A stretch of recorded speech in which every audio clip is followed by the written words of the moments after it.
Hello, everybody. Welcome back to oh, one, and now we're live. Hello, everybody. Welcome back to some more H-Town D-Man games. We're jumping right back in Pathfinder Wrath of the Righteous. Um, in between this session and the last session, I got the remaining DLCs that I was missing. Basically, Steam had Game of the Year edition, which allowed me to basically just download the stuff that I was missing because I already had the enhanced edition. So now I should have everything. So we'll see if anything starts triggering weird based off of that. But let's take a quick look at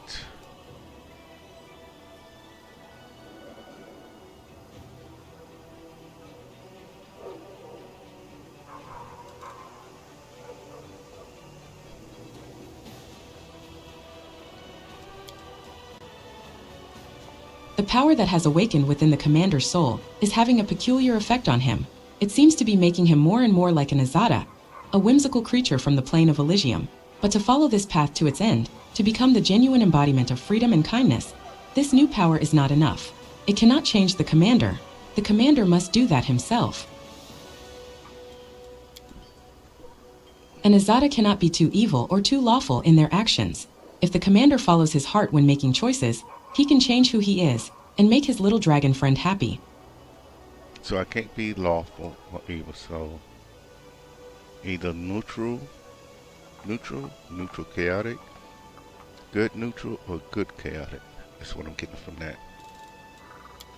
And right now we are lawful good, so we're moving towards neutral good though. Okay.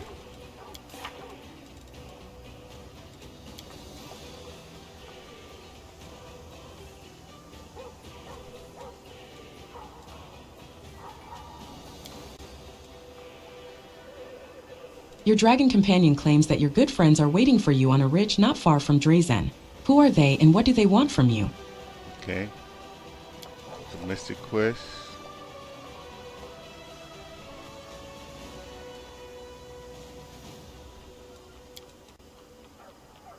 Wuljif fled, but even a tiefling as slippery as him cannot hope to survive long in the world wound on his own.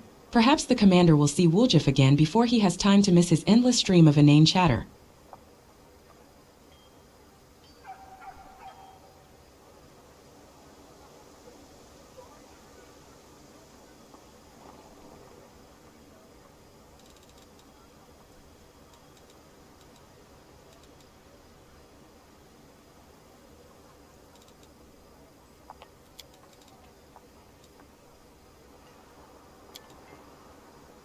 Okay, yeah. Give Irabeth her family's sword, which bears the name Solemn Hour. What's here?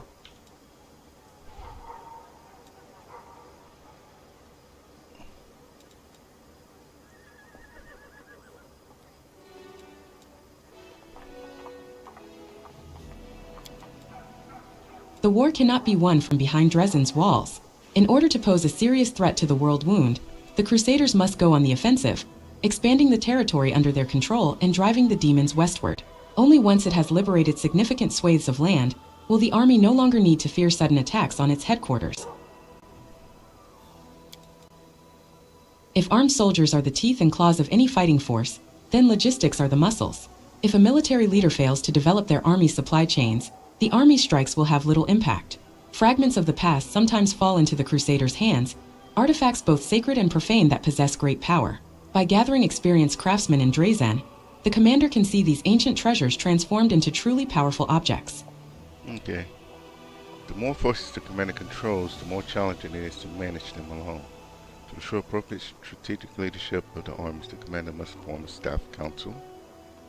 And the army cannot be considered viable until it has decent scouting capabilities. To ensure there are sufficient mounted scouts for the army, the commander must erect a building for keeping battle mounts in Drezen.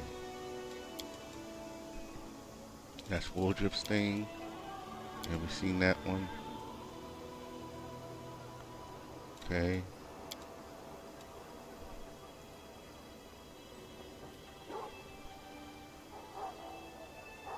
Can she regain? The horrors endured in the Lost Chapel and her resultant breakdown during the Battle for Drezen have destroyed Erebus' morale. Can she regain her confidence? Does the commander even want that to happen? It is far from clear, but first a conversation with Erebus is in order.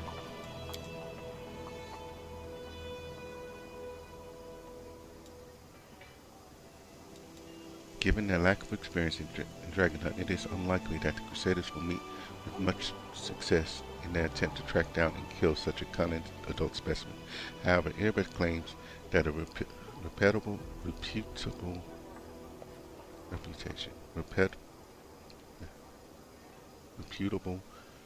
bounty hunter is currently staying in the town's tavern. It would be wise to ask his help. The patrol from Drezen has disappeared without a trace. What happened to the soldiers? Were they killed? Were they kidnapped? Were they deserters? They went missing on the southern road away from the city. It is only sensible to begin the search there. The commander must conduct reconnaissance to find out how the demons are moving their forces into Crusader territory without attracting attention. They talk to Aniva. Any lead could be crucial. It's not possible that the demons have left no trace.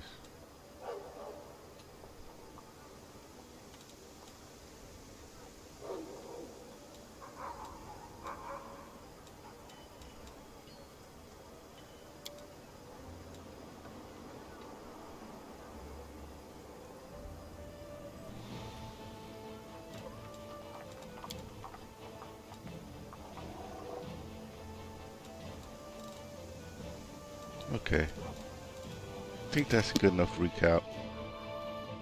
Let's see, what is the map? Okay.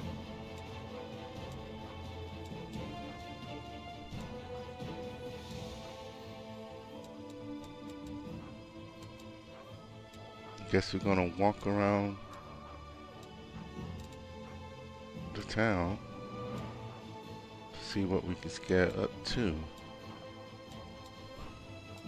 I get the feeling our quest log is about to just increase sky high.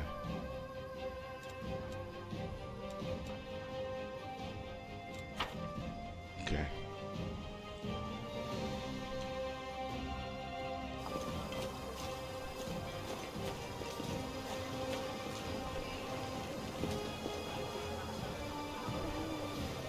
I'm gone.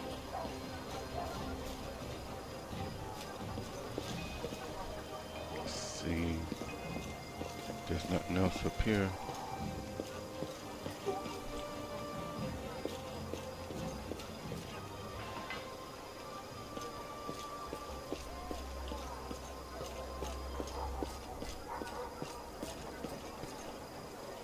We do it my way.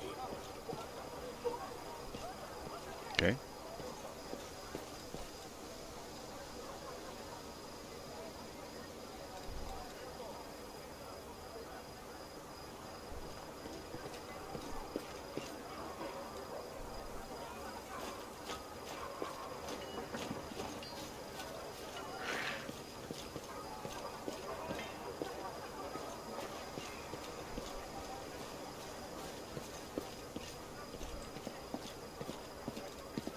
We should move.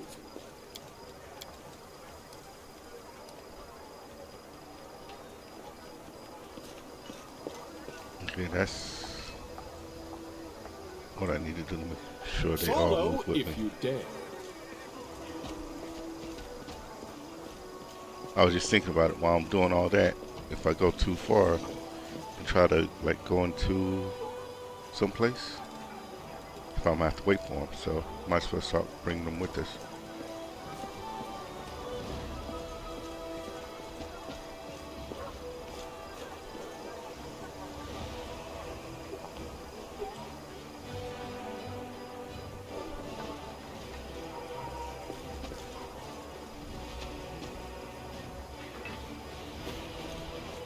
Ain't nothing here. I'm off. Alright, we go this way. Start it off.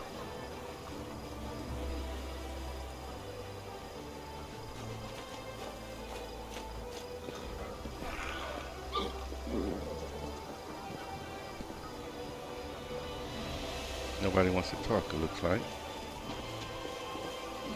Alright.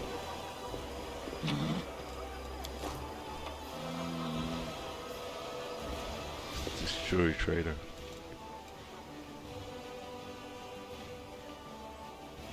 Some contain. This only adds +2 to the DC of all saving throws against mind effect abilities used by the builder. Okay.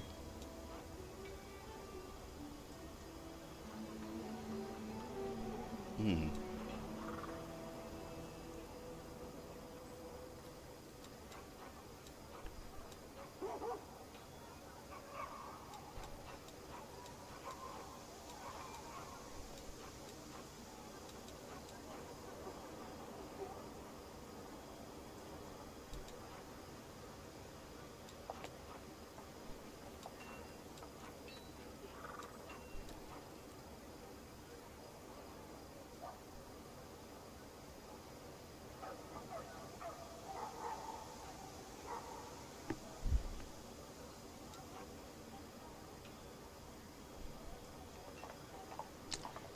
Okay.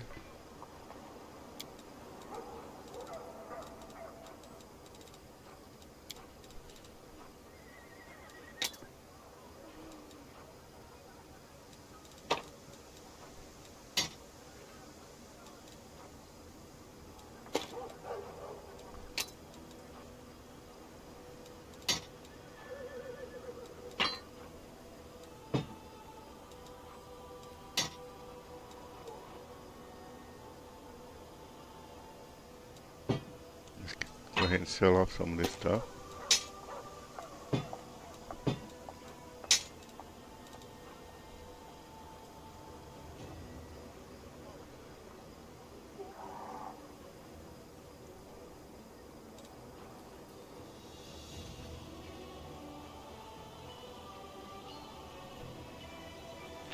Dueling sword. I don't think we'll have anybody utilizing that. So might as well sell that.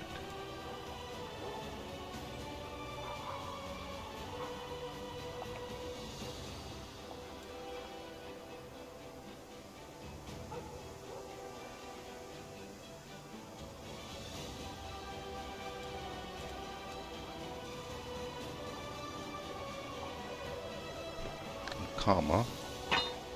Nobody has that exotic.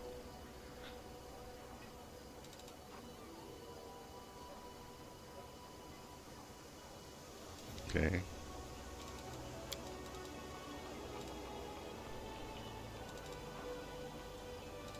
Oh yeah, we gotta look at equipping everybody too, don't we?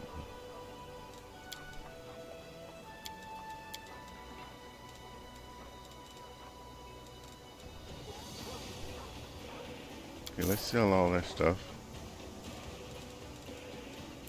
And let's look at equipping our guys.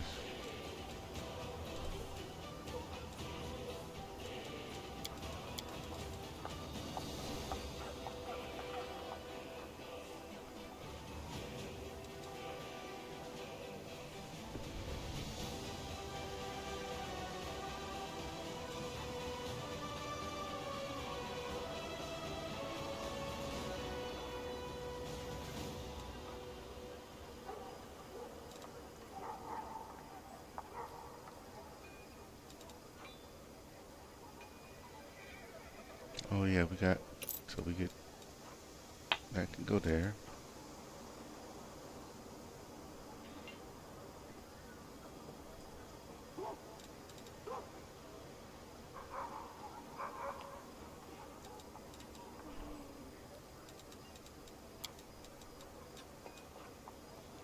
That's +9, or 9 armor class, and it gives, we're +2 when flanking against flanked creatures. Bonus to damage.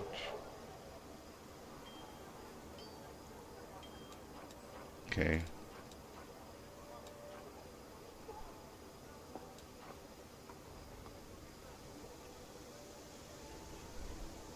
Whenever an enemy lands a melee hit on the wearer of this +2 metal full plate mail, the attacker has to pass a reflex saving throw or suffer 1d3 damage to strength. Okay, I think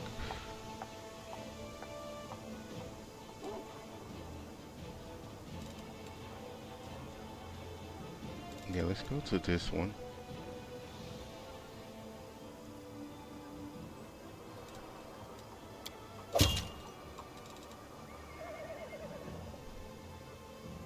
He's still trying to be the one out front, daring them to hit us.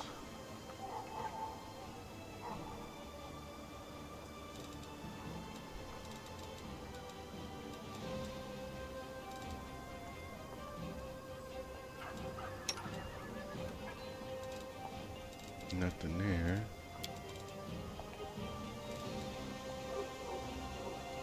Can at least give you this +1.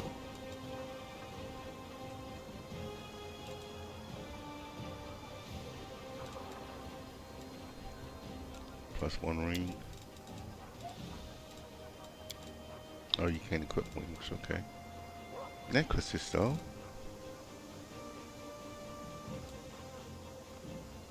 +1 enhancement bonus on attack and damage rolls. Allows her to apply her dex modifier.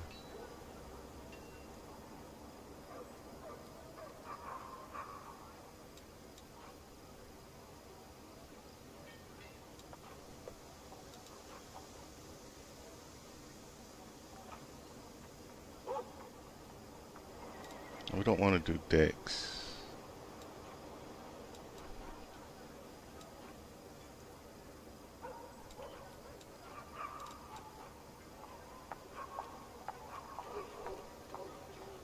Yeah, because your strength is already higher.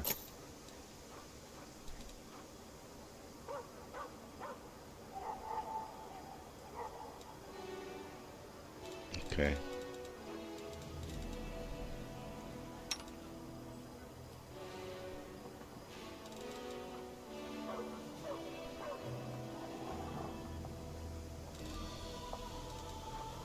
I would set you up too, but let's look at our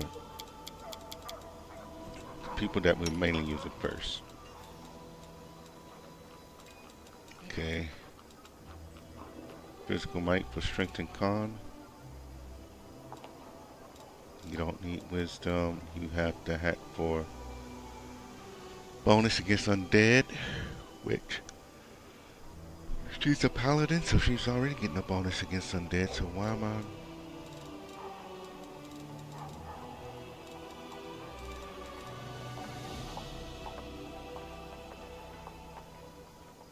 No, she just gets the damage stuff against undead, so yeah, we'll keep the hat.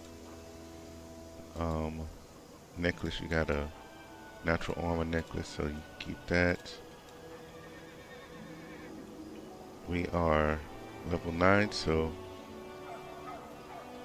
grants its wearer +3 resistance bonus on all saving throws and immunity to paralyze. In addition, but then, when does she get immunity to paralyzation? She's already immune to blindness, or immune to paralyze. Wait, if we take it off of it, does she still have it, or is that just showing?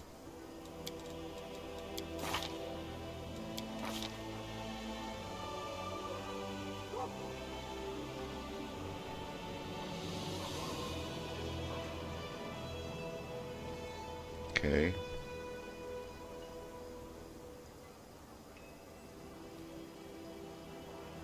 It looked like it went away, so it was showing because she had it on.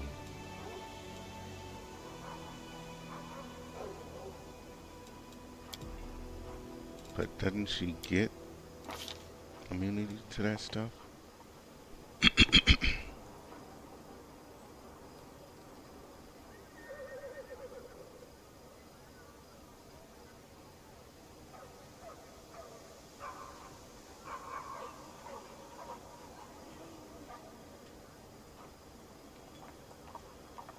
Might evils.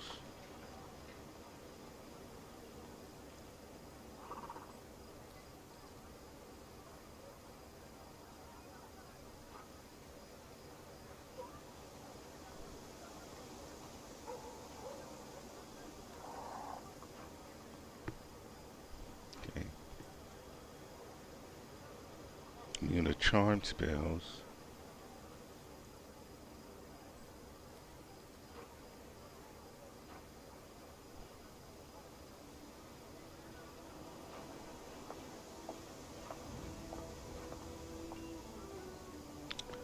Okay, so she's not automatically immune to it. Um,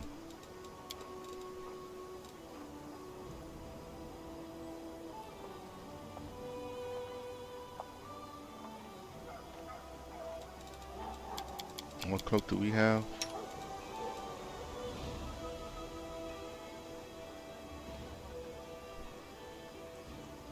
Immunity to mind affecting conditions for 3 rounds. Yeah, go ahead and let her keep that one.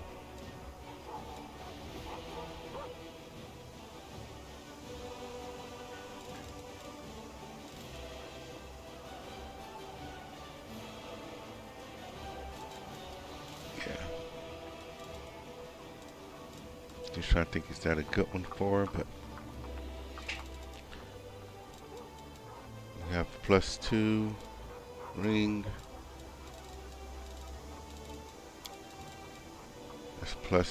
That's 11 armor class, full plate. So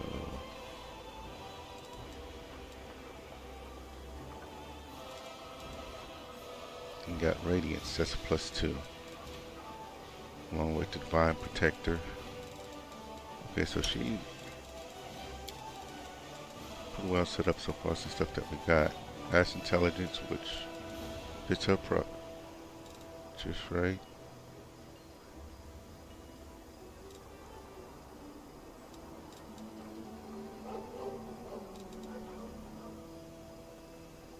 Let's give you this. Wait, who? Yeah, you're more of a frontliner than they would be. You really aren't a frontliner, but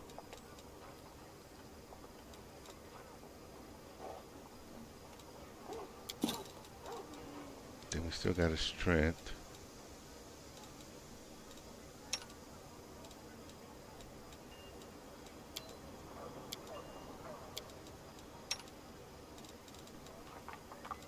I'll give you that strength one there. It's all the belts, okay.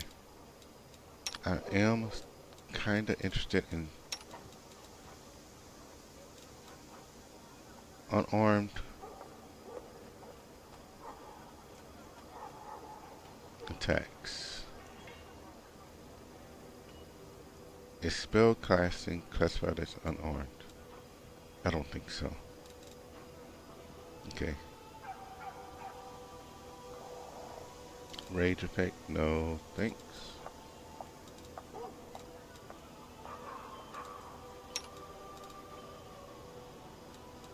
Let's give you a +2 ring. You already have wisdom. Who else needs wisdom? Where's Darren? There we go. Oh, you got positive channeling? That's the lesser flank tree. Okay. And you can also get wisdom increase.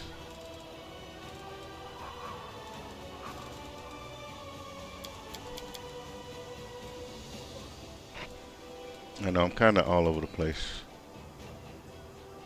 My apologies. I'm just trying to better dish out some of this equipment.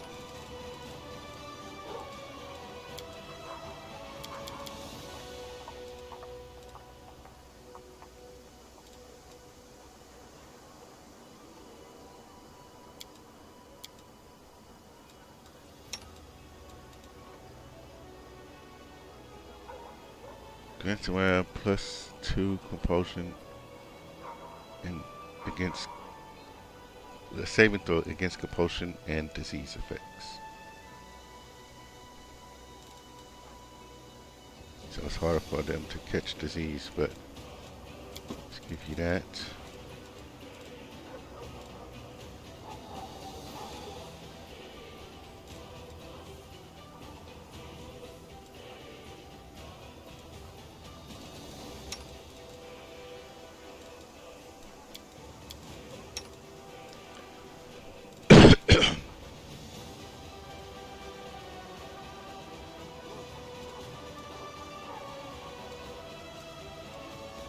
Give you that one.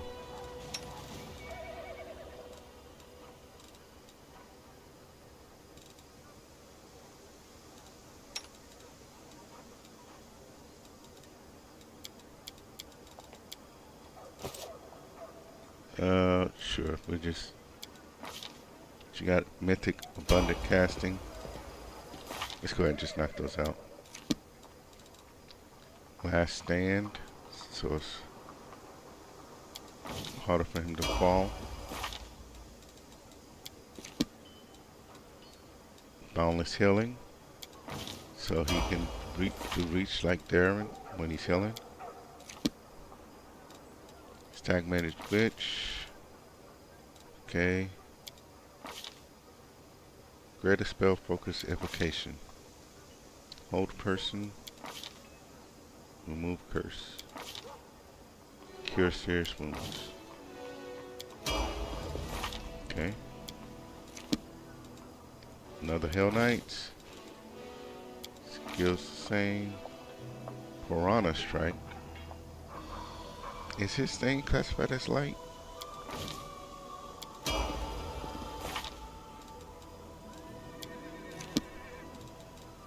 Cleric level. Spell Focus Enchantment. That's what the computer picks. Alright.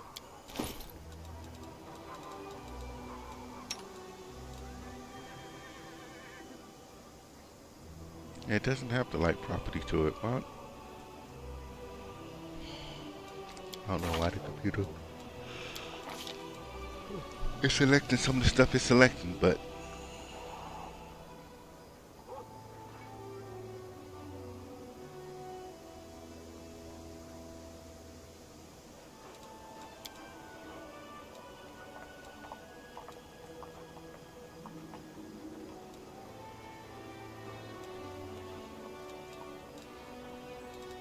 known hooked horror, which is known hooked hammer.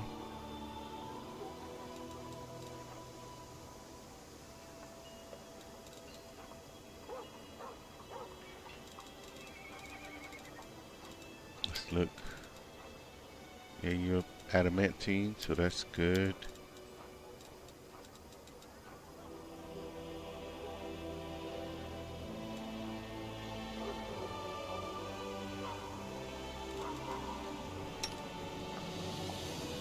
I think I'm going to use him all the time, more so than I will that dude. So let's give you that and that. Yeah. Okay, now we can go to you. And give you this cloak resistance. Rage. I don't have a barbarian. I know there's a rage spell. If you want to go with that.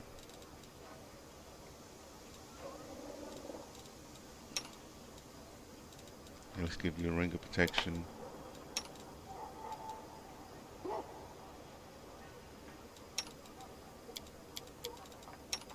Oh, we didn't do yours. Greater abundant casting, so Fish's room improved abundant casting. And Shaman Spirit Hunter. Combat casting, okay. Alright, so that's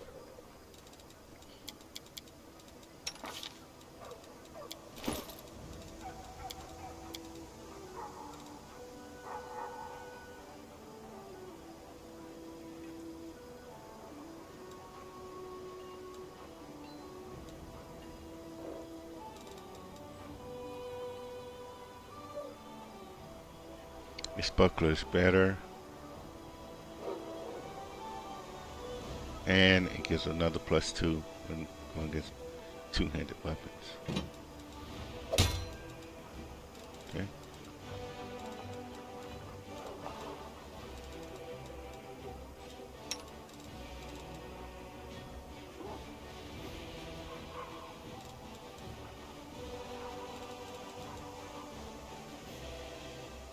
Mithril heavy shield +2. Regular heavy shield, okay. Wait, what the?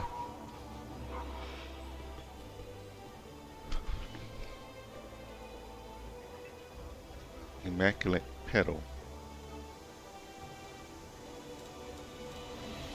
Oh, that's his brother's shield. Okay. I guess we'll let you keep that because that's your brother's shield.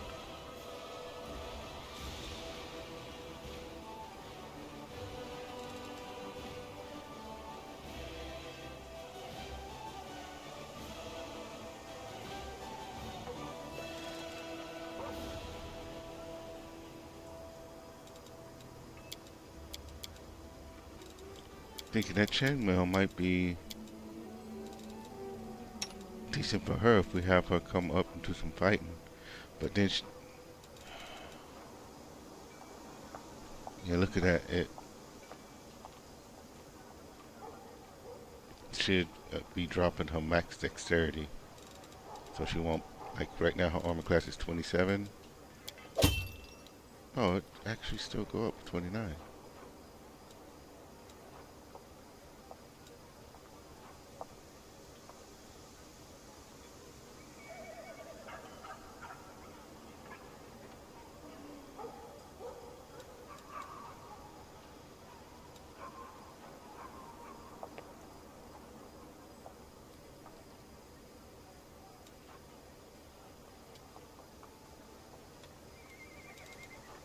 Hmm.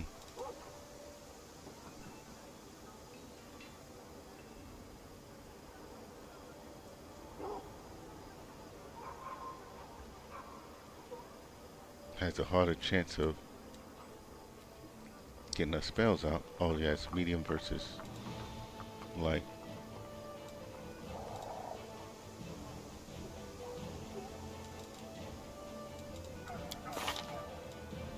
It's, I do apologize. I'm still trying to figure everything out. Um,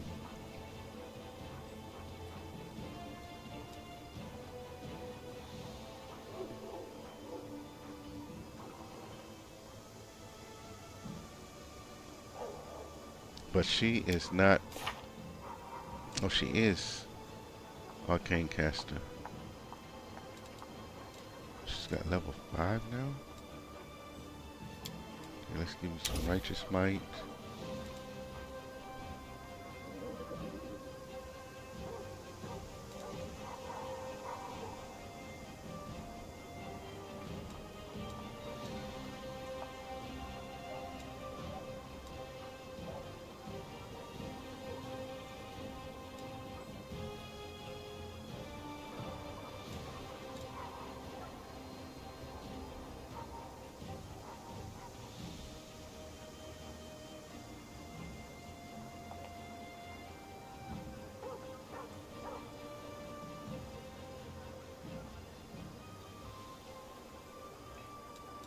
Okay, we can get you some animal growth, cure light wounds, mass,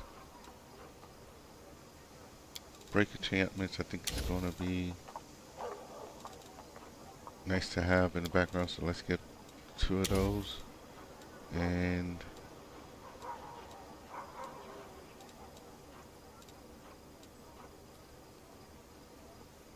maybe inflict light wounds mass.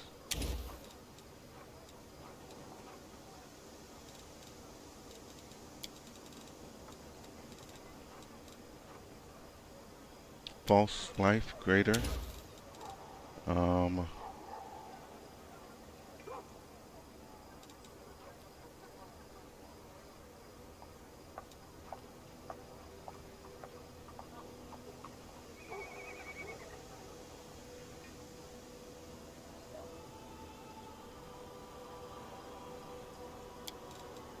Yeah, magic weapon.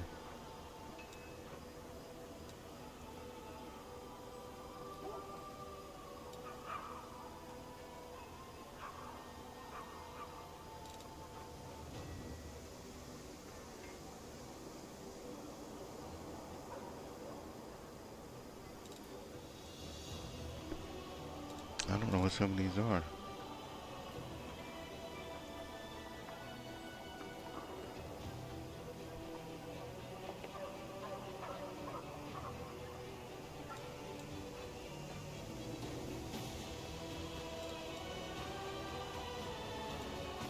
Do fear and another inflict critical wounds.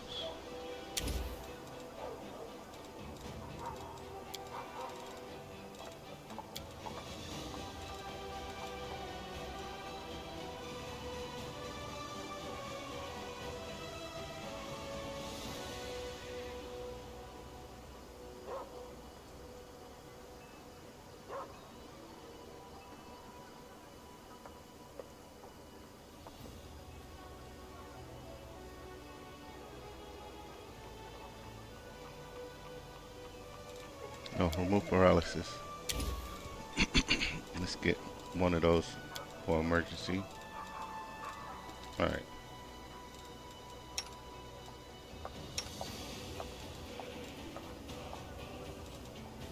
Okay. Hurricane bow, because you're aspect.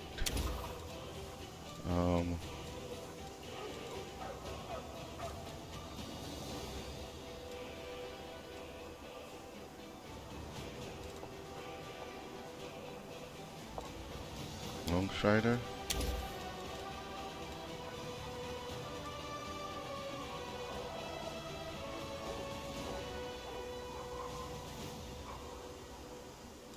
And sure, an entangle.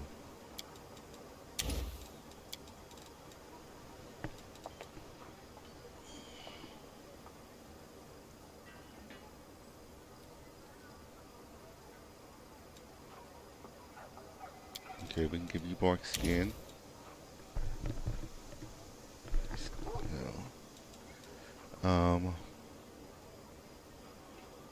Chameleon Stride. So if we have to sneak you around someplace, which I have no idea, and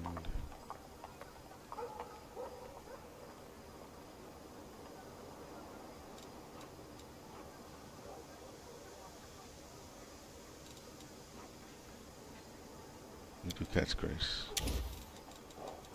Okay.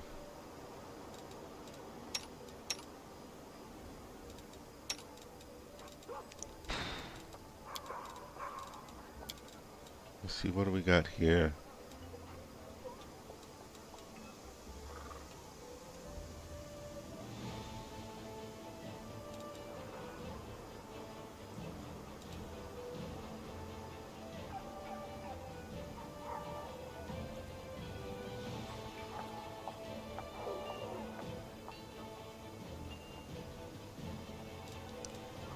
Let's get another summon, small element.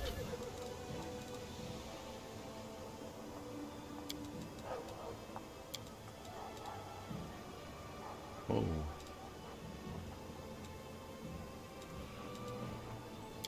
Get a second Phantasmal Killer and a second Confusion. We try a couple of these Crushing Despairs.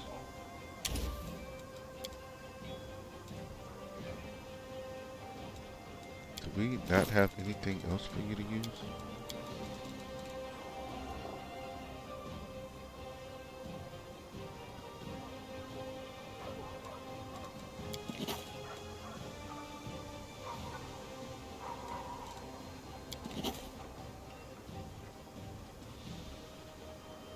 No, I don't think. Necromancy and Abjuration, right? For you is not. It's no-no, so.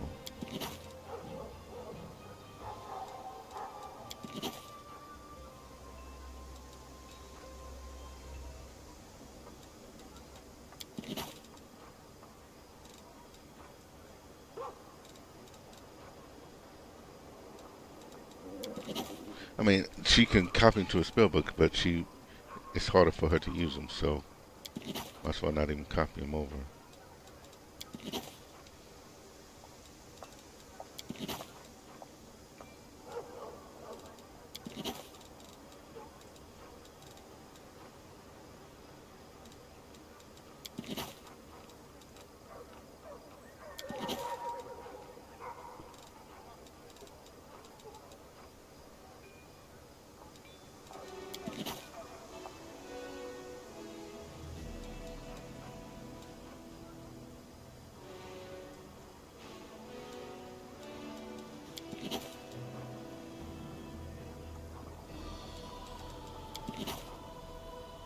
Stunning barrier.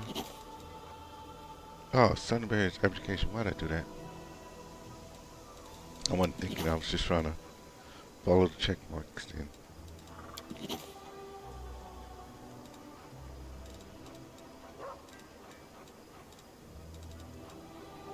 Alright. So now let's go back to your spell book. You got one other spell to use.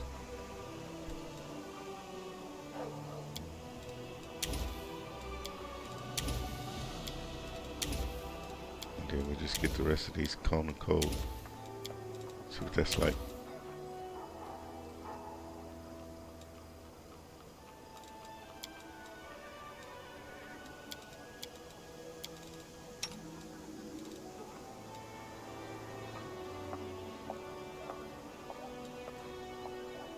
For duration of this spell, gain plus 2 second bonus arm class and on saves.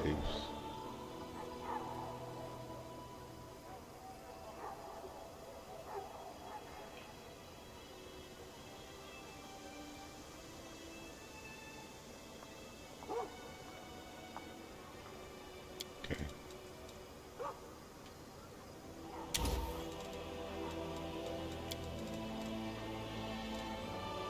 Okay.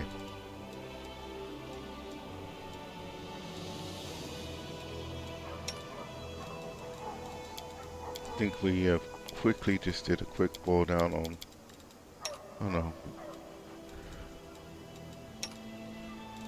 Did we get everybody's spells? Nope. Squared away.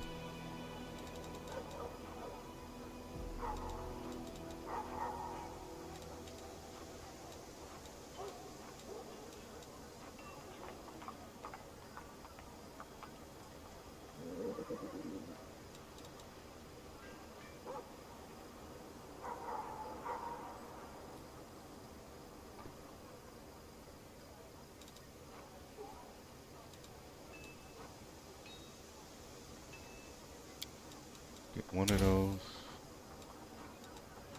I'm gonna get a bone shaker just in case.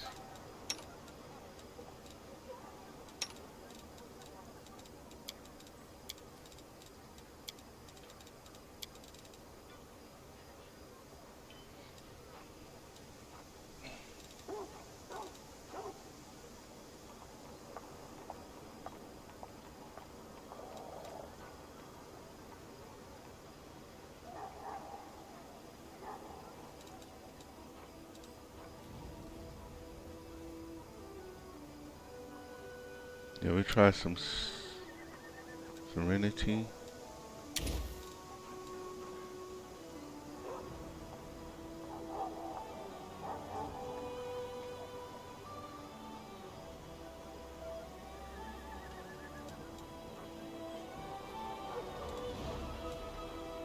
Do Burst of Glory as our main one up there, and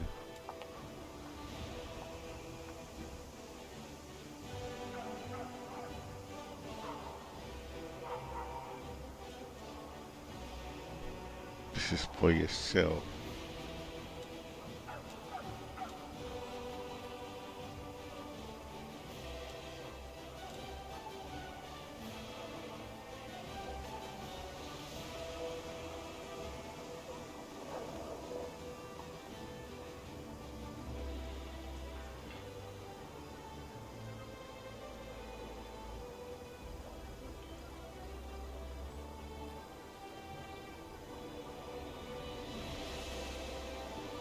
You know, let's try that.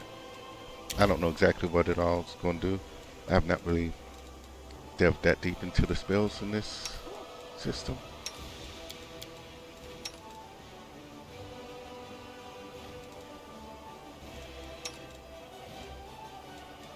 Okay. Um,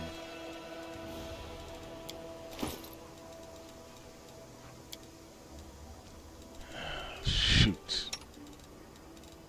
Almost an hour in and I'm still messing with inventory. I should actually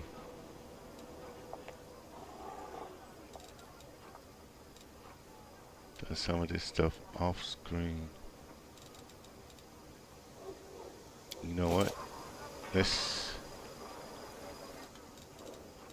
because I have a feeling today's going to be mainly talking to different vendors or different people.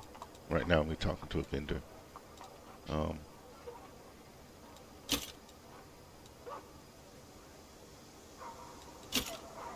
as such, we can probably just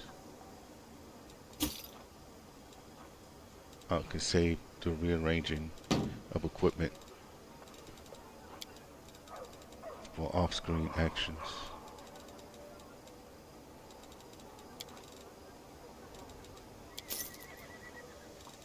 I do believe.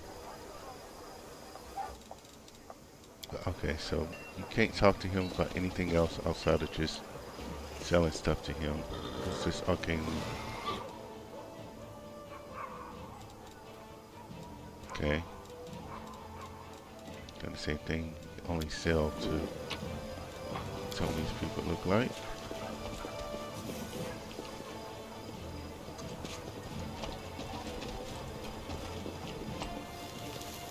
There's the Haran. You know what?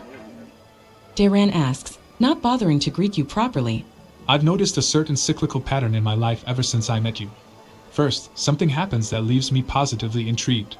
Then I descend into the depths of fear and anger. Then I start to think that it's not so bad. The curiosity comes back, and then something even more dreadful occurs. What are you talking about? The demons attacking my home, and the city around it, was unpleasant enough already, but I thought I could compensate for that by striking up a curious acquaintance and having some new experiences. Then my dearest cousin threw me right into the middle of a crusade. And just when I started to see some positives in my current situation, the gargoyles kidnapped me.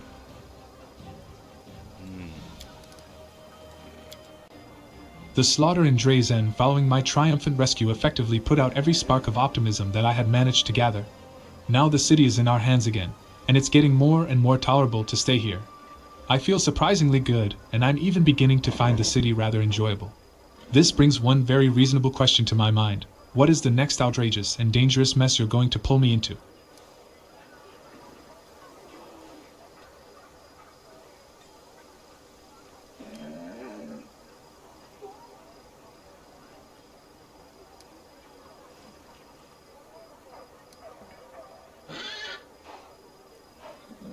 Yeah, was that an overly perverse and oblique attempt to thank me and impart just how much you enjoy Drezen? Daran chuckles softly. Do you really think someone like me is capable of experiencing such virtuous feelings as gratitude and affection? Most certainly not. Your intuition betrays you. I was just mocking you. There were definitely some sharp insults hidden under all those florid turns of phrase. Such is the way of aristocrats and politicians. And yes, I do like it in Drezen, much to my own surprise. I should go. Goodbye. Okay.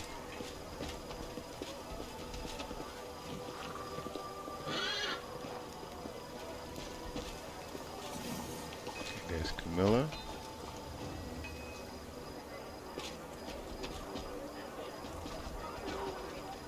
We can't get any further up there. Okay, so let's talk to Camilla. Nothing new there, it looks like. Okay.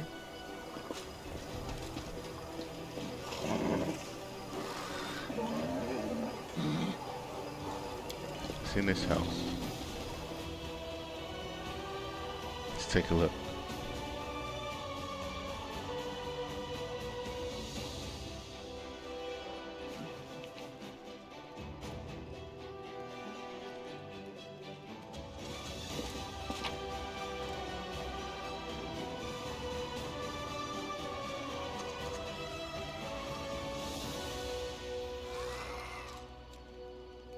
You can collect and possibly sell it.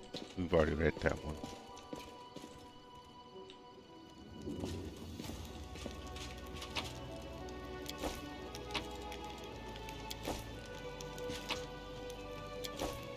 Okay. Let's make our way back out.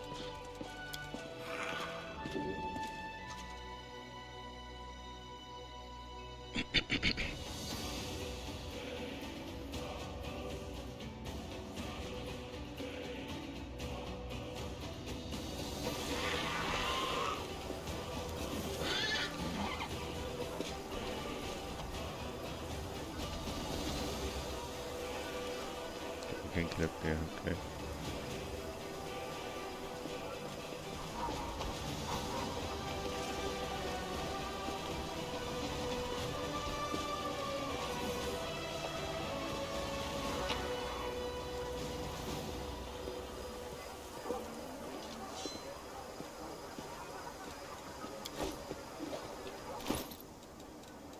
Let's see, what do we got here?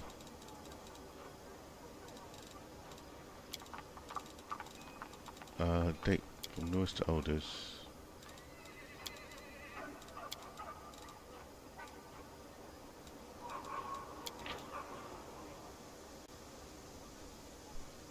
Sarkorian refugees, driven from their home, tried to get as far away from demon-corrupted lands as they could. Many of them, exhausted from their long travels or just unable to find acceptance among local residents, stayed outside already existing settlements. These communities remain to this day, and they all share a certain curious tradition. This celebration was seemingly established at the same time in all Sarkorian enclaves, even in the most distant ones. The event bears several names: Night of the Witch, Vorlesh's Verdict, Bonfire Night, among others. The preparations begin several days in advance. The adults craft an enormous effigy of the most hated servant of the Abyss, the witch Arilu Vorlesh, who opened the tier between two planes and thus earned the titles Architect of the World Wound and Betrayer of Humanity. The children, who are usually relieved from their chores, gather kindling in the nearby forest. Instead, they might ask their neighbors for some wood, traditionally voicing their request in the form of concern. They need something to warm the witch's feet. On the appointed day, the crowd places the effigy on a pole in the center of the settlement or neighborhood, where everyone can throw mud at it until sunset. At nightfall, cheers erupt as Arilu Vorlesh's effigy burns to ash. It's worth noting that effigy incineration is so akin to an atrocious method of execution that guards and other enforcers often observe these festivities with great suspicion. However, any claims of the Sarkorians burning those suspected of demon worship in the place of an effigy are idle flights of fancy, lacking substance. Okay. Interesting.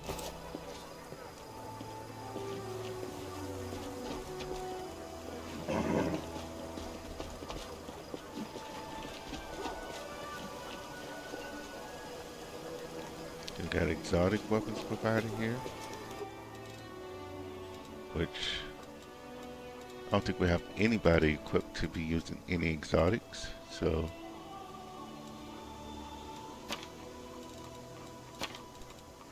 that's kind of going to be wasted, but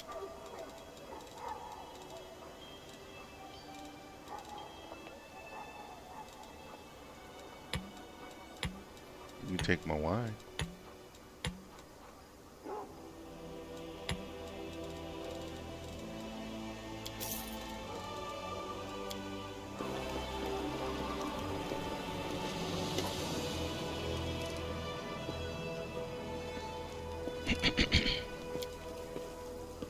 The bearded quartermaster gives you a friendly nod. What can I do for you? Are you going to manage the fortress now? No way, Commander. The quartermaster throws up his hands. Not in a million years. I can manage an expedition just fine, but running a fortress is a different kettle of fish. That's enough work to make a man's head explode, which is why they sent us an expert from Nerosian. Her name is Dorgelinda Stranglehold. I've seen how she handles things. She knows what she's about, that one. Iamadi bless her. She'll be managing the fortress, and I'll keep taking care of the soldiers just like I've been doing. Okay. Show them what you have.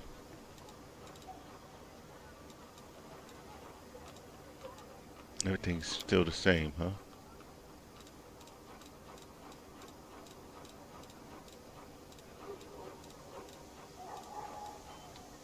I was hoping he ended up having a bag of holding to potentially purchase, but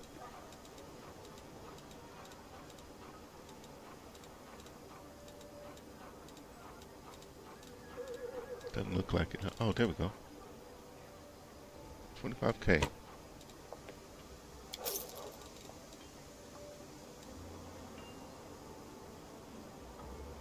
All right.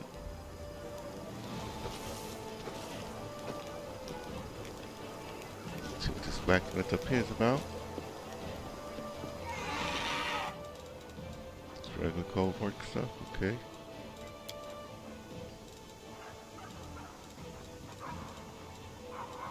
Oh, this is the same blacksmith that was in our camp then.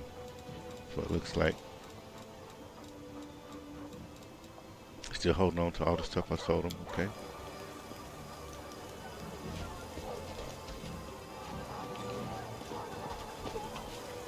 I do what I must.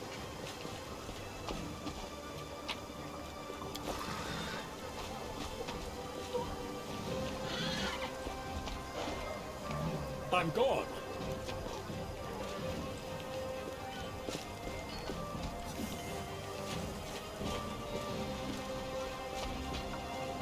What we got?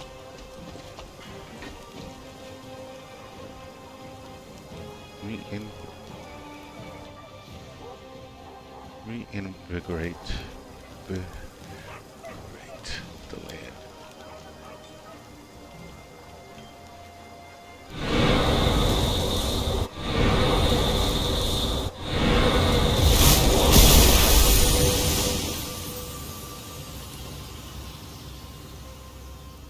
Okay. What did that do?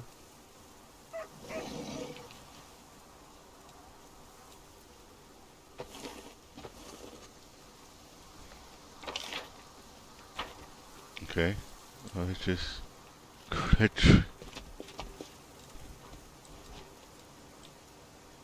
okay.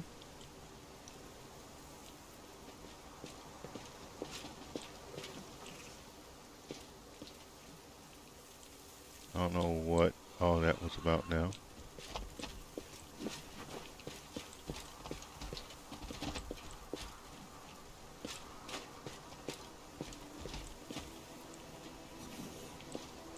Like, where did everybody go?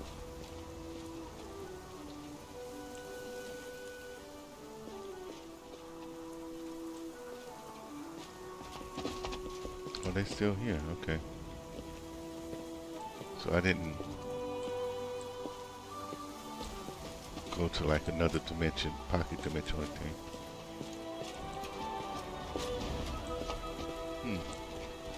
Weird.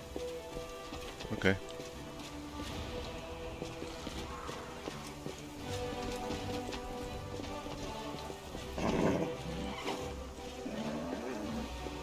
Okay, I guess I'm going down here now.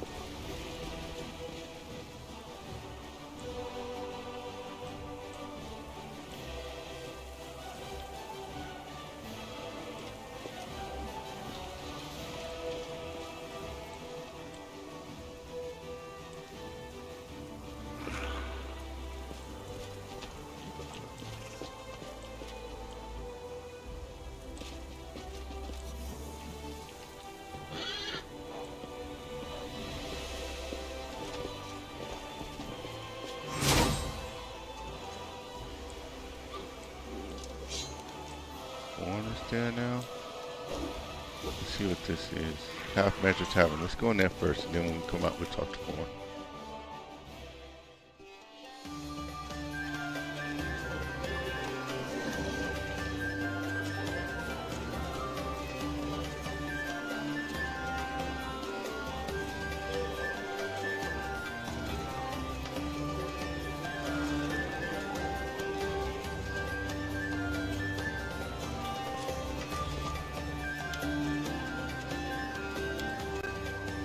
The boy sitting on the counter looks about 18.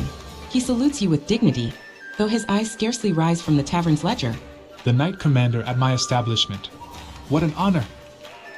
Okay. My name is Faikido.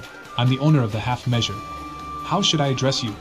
I ask because some don't like undue familiarity, while others scoff at the tediousness of ceremony and titles.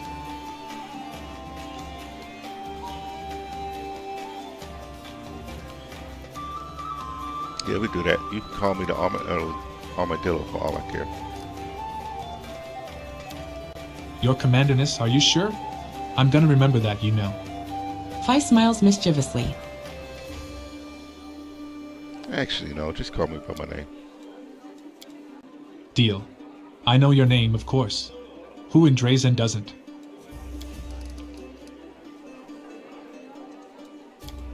So what can I do for you? Wine, a meal, a heart-to-heart talk?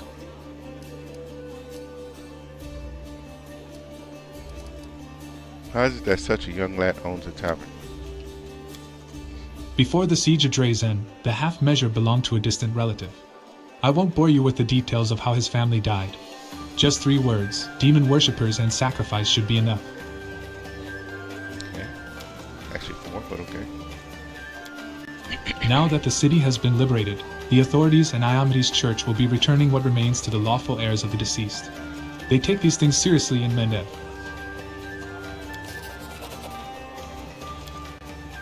Fi suddenly slaps himself on the forehead. We started talking about the inn, and I remembered. I wanted to thank you for personally defeating the demon in this very tavern when the city was liberated. Without you, who knows how many glasses he would have smashed before the Crusaders got to him. So please accept my thanks from the bottom of my heart. Nice. That almost makes up for the bag of holding we just purchased. The half measure's a strange name for a tavern. Oh, that's a family story. It's not for the faint-hearted, but you're not one of those, are you? One day, before the ward stones were erected, a peasant family got lost on the way to the fair, and ended up near the borders of the Whirlwind. They stumbled upon a boar demon, who killed the father right away. He then asked the mother if she'd prefer him to take all her children, or only half of them. The sobbing woman looked at her 3 darlings and said, half. The demon promptly cut the arms and legs off all the 3 children, said, I guess that's even, and disappeared.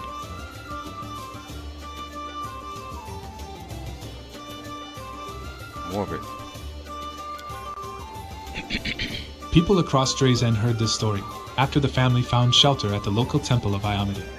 For many years, they saved up for a regeneration spell so the children could be made whole again. They eventually scraped together enough for just 1 scroll, and decided to give the youngest child a second chance at life.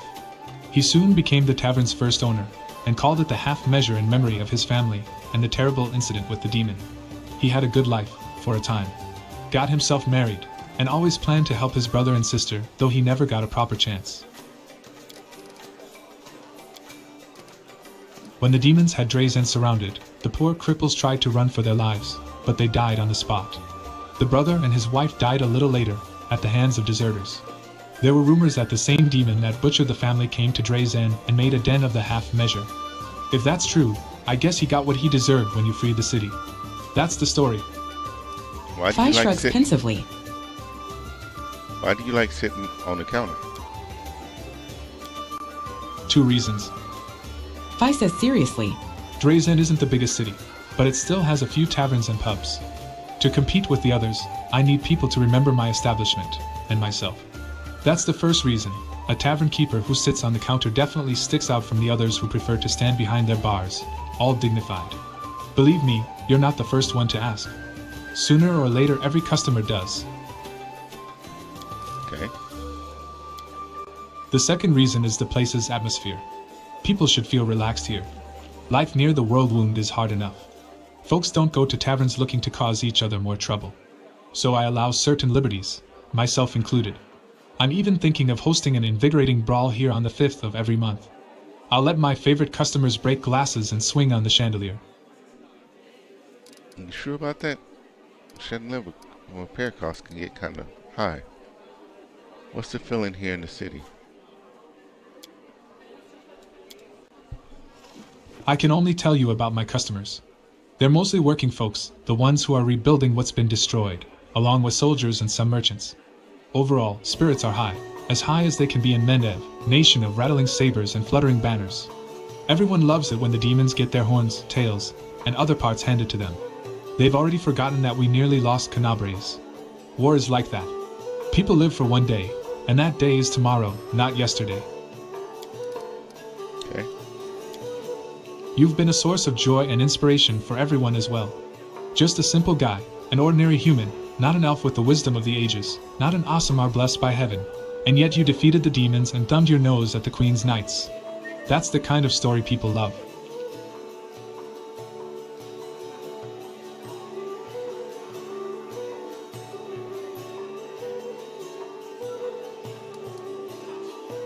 Glad to hear that I'm a source of hope and inspiration. You know what my mother used to say, back when she was alive? Little smiles grow into big victories. Let's drink to that. Another round on the house. So we got some mead, okay. What do your customers say about my new powers? They talk about you so much that you could fill a hefty tome with theories about your birth alone. You may be the new herald of Desna, or perhaps her son. You were born from a beautiful flower, or you fell to Golarion with the falling stars of Numeria. The earth blossoms under your feet, and water turns to ale. Incidentally, if this last one is true, please don't perform that miracle too often, or you'll drive down my prices.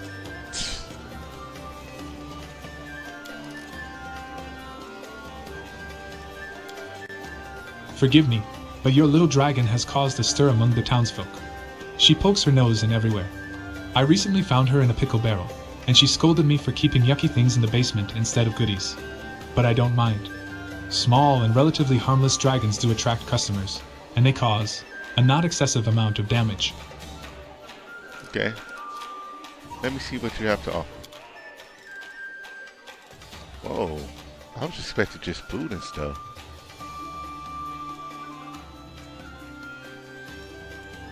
What's these two? +10 on perception checks. And whenever perform a critical hit with any bow, the target becomes... Nice.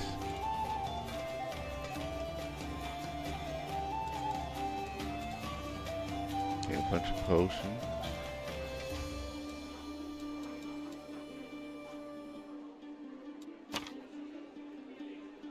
Get that mulled wine in our inventory. Fresh yogurt. Okay, so we got a couple more recipes.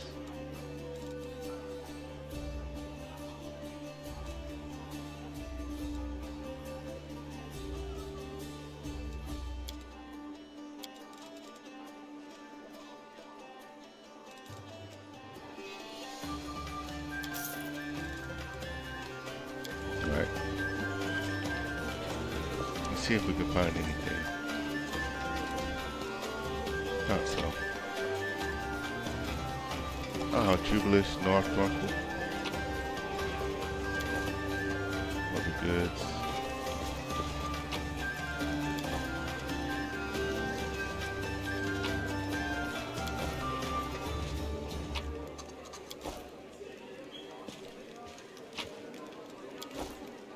Okay.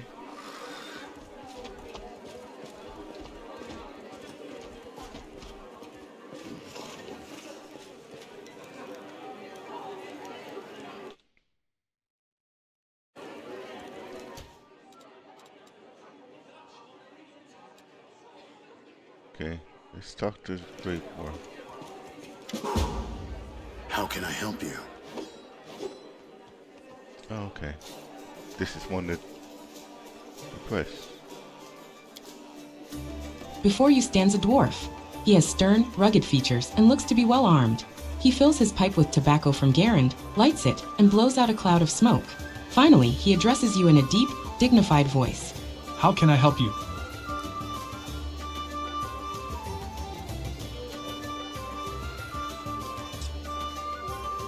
We already met in Cannabis, didn't we? Yes, I had a contract to assassinate a rather overconfident demon named Kylus there. I guess that counts as participation in the siege of Canabras. Not that my employer had any interest in the actual outcome of the battle. Come to think of it, the information my client provided me with was almost suspiciously accurate. They seemed to be aware both of the impending attack on Canabras and of the fact that Kylus was going to be there. Who are you really? Don't you remember our last meeting? Yes, I do. I'm asking, who are you really? Everything is in passing. The name is Greybor. I'm an assassin for hire. But I suspect you're not here for small talk. Are you in need of my services? You tried to kill that huge dragon demon at the Battle of Drezen, but you failed. What happened? Yes, that was a failure. It was supposed to be a clean job. An anonymous client, a worthy target, a substantial fee. But the client insisted that I use an enchanted dagger they provided. I was assured that a single hit would be enough to finish the job, but it didn't work as expected. It was a serious blow to my reputation.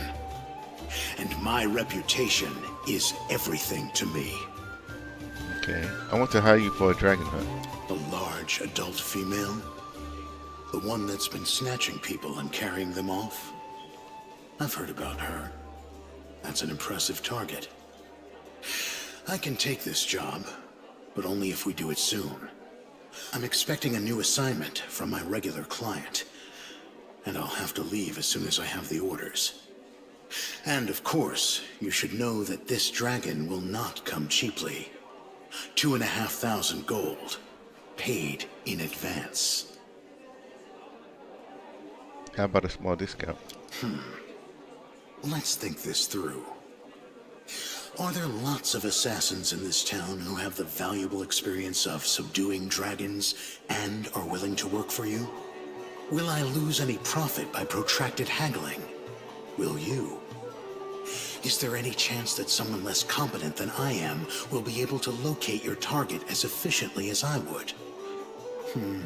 No, I don't think so. There is absolutely no reason for me to give you any discounts. 2,500 gold is an honest price for the head of a fire breather. Okay, sure, I'll pay. Excellent. Let's get down to business. It's no easy thing to take down a dragon when you don't have wings, so you'll need to follow my lead.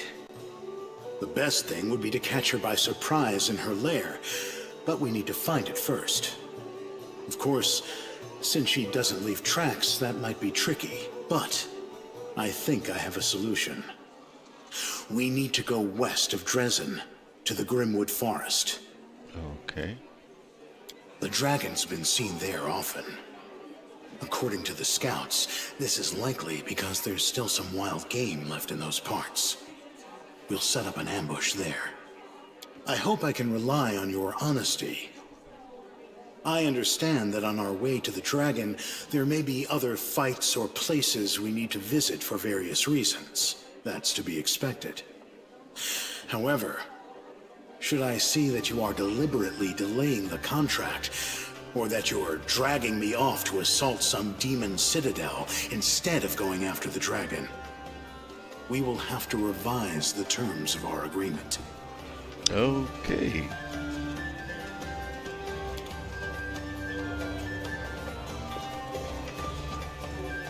Can we talk to him a little bit more?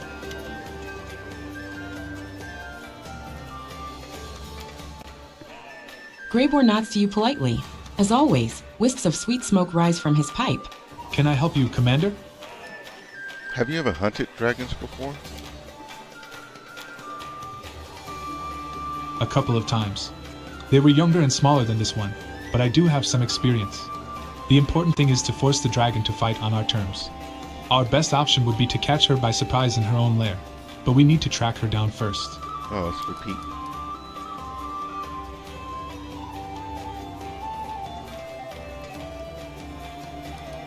I want to know more about you. The dwarf frowns. I'm afraid we don't know each other well enough for me to answer such questions. Tell me about your craft.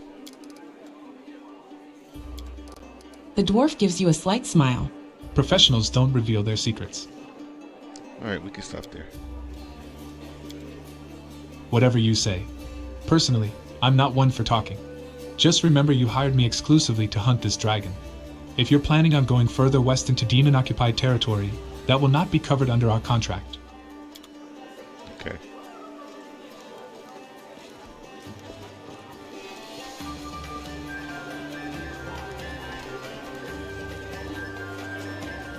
Alright, let's get up. Well,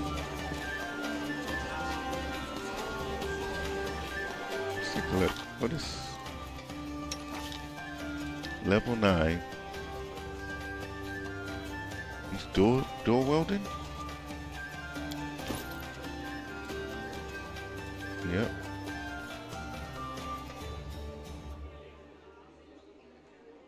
Dang it, we sold that dwarven hand axe earlier too, didn't we? The war axe.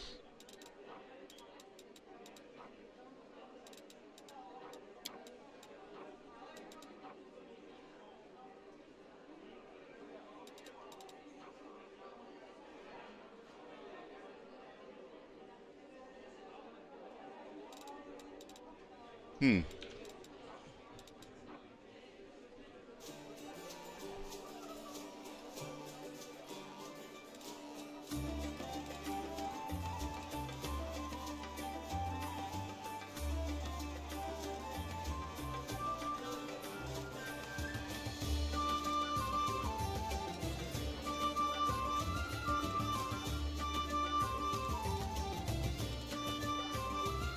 Okay. Yeah, I can look at all that stuff off screen, but it's nice to see.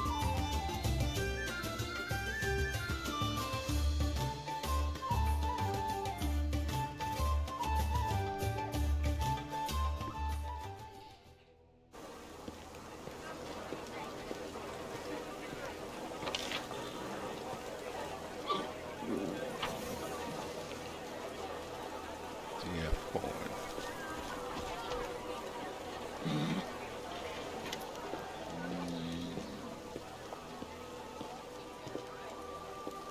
Wait, okay.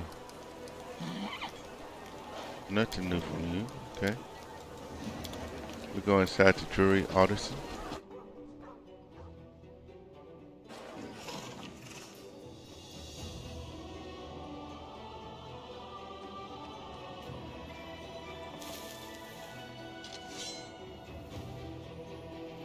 Nobody in here to talk to, it looks like. Except for the gold column.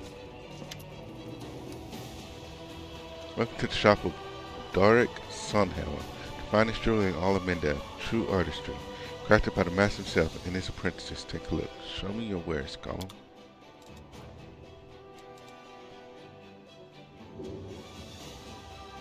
Okay.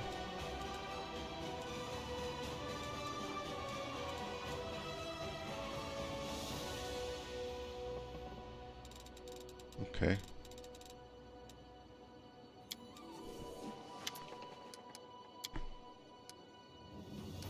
Listen to our special offer.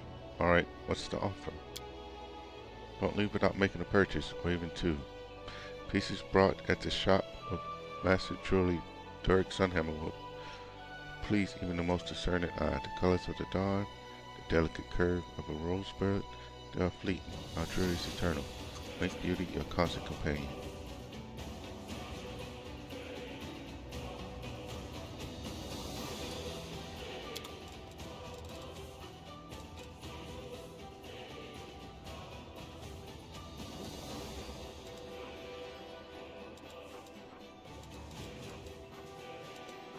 Yeah, that's...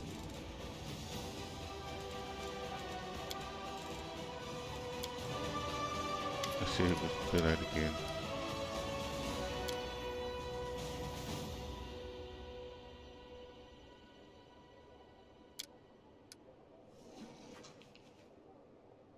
Do you feel no remorse for offending a wonderful golem such as myself?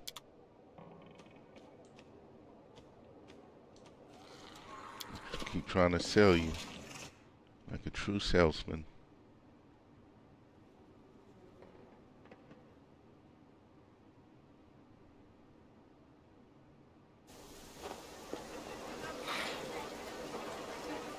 One-eyed devil. Okay.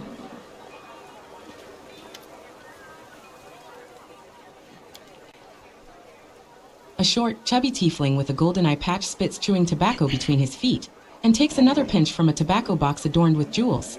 A fine day to you, Commander. Welcome to the One-Eyed Devil's Trading House. His proud manner suggests that each word begins with a capital letter, and perhaps even continues in capital letters as well. Trading house. It's just a shop.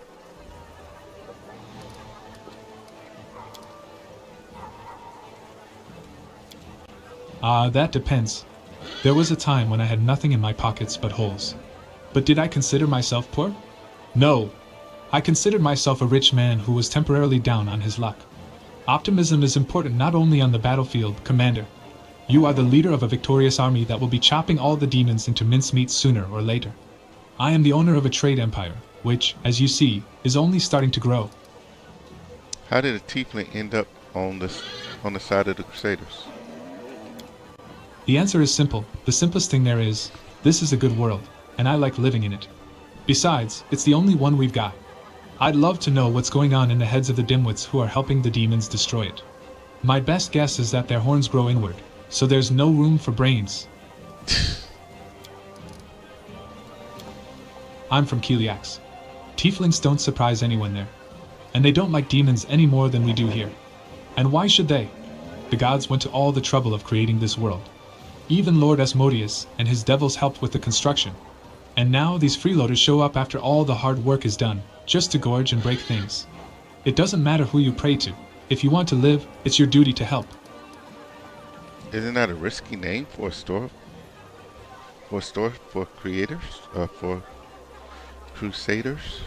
Creators. Yes, a week doesn't go by without some dimwit boiling over. Well, they don't pay me to explain the difference between allies and enemies, devils and demons, Lord Asmodeus and all the riffraff like Baphomet and Descari. So they can go hang. The tiefling spits between his feet and swiftly places another pinch of chewing tobacco in his mouth. Here's what I think. You like it, you buy it. You don't like it, keep moving. If you're spoiling for a fight, take yourself off to the tavern. Why are your prices so high? We're saving the world from demons, and that includes you. What happened to you? Hey, should I make up a story about a heroic fight with a horde of demons? Truth be told, this is how it happened. Back when I was a snot-nosed kid, I had just opened my first business selling pies on the street. The local lads quickly took notice of me and offered me protection in return for a small share of profits. The usual, you know. But I was so young, inexperienced, and greedy, so I told them to bugger off. Well, they caught me and taught me a lesson. They took it too far, though. I paid for the lesson with my eye, not just bumps and bruises. It's funny to remember it now, but back then while it was happening I was so scared. I thought they'd beat me to death. I remember I came running home in tears, and my mom just started screaming. I didn't have a clue why, and then I looked in the mirror and saw there were just shreds and mush where one of my eyes should be. I've remembered that lesson all my life. Ever since that day, when I start a business, I find some reliable business partners first. If I'd been born in a merchant family, my parents would have warned me about this, and about plenty of other things too. But I was a poor lad, so I had to learn everything the hard way. It's a miracle how many times I escaped death by a hair's breadth. In fact, it's lucky all I lost was one eye. I can afford a new eye now, of course. But you know, I just can't find the time. It will cost a tidy sum, and I don't want to take it out of the earnings. And besides, being the one-eyed devil is a big selling point for me. I'd be a fool to get my eye back only to have to keep it hidden under a patch. Have you heard about my new powers? What do you make of them? People are saying bad things about you, Commander. To be clear, the speakers may not see anything bad in what they say, but I do. They say you're the chosen of Desna, the most insignificant of all the goddesses. The only thing she knows how to do is flap her butterfly wings and meddle in the affairs of others. They also say you're not a patch on the other crusade leaders, and that you'll accept absolutely anyone under your banner, a former thief, a goblin, a kobold, even a stump with eyes. And you've got yourself quite the troublesome pet. I could understand a serious battle dragon, but this misbegotten thing with dragonfly wings? She gives you as much trouble as a flock of hundreds of sparrows, and what good does it do you? It's bad business to associate with such creatures. I prefer devils, myself, as the terms are clearly laid out in the contract. I like my dragon.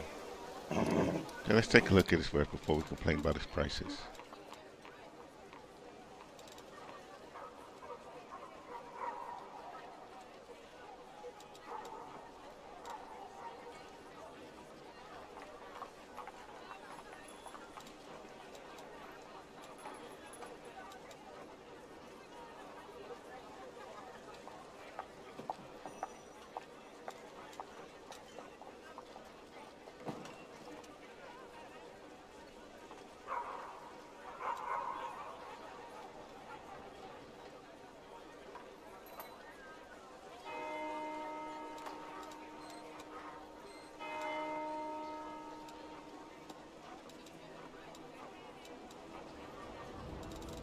Okay.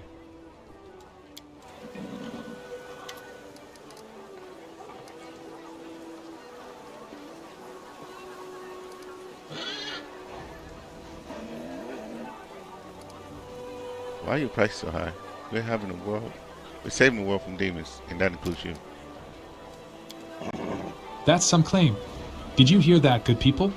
First of all, my prices are perfectly fair. They're no higher than you'd find anywhere else. Second, who's saving who here? Are you prepared to eat bark and fight with rocks and sticks? You know, I have open contracts with dozens of suppliers.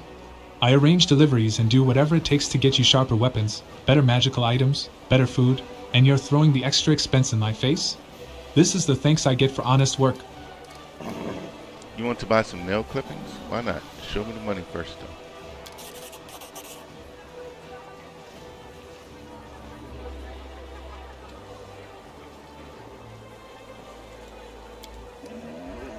Certainly, certainly. The tiefling gives you some gold coins, then wraps your nail clippings in paper and stows them in one of the purses hanging from his belt. I did that because since it's saying that I need to shift my alignment, it's a chaotic, so it should start shifting towards neutral since I'm lawful right now.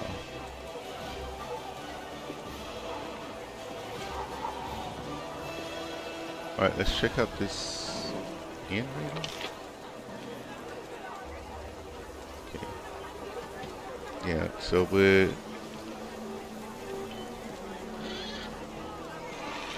came out right here and went up. Okay, I'm like, how did I miss these guys? Okay.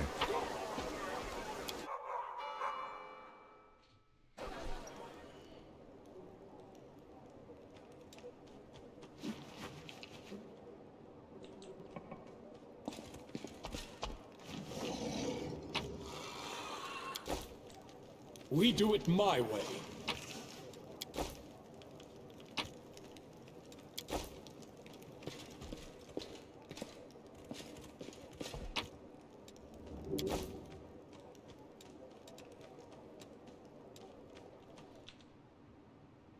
We can pick locks.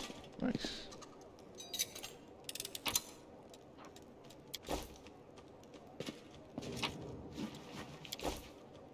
Getting a whole bunch of little material for cooking and stuff.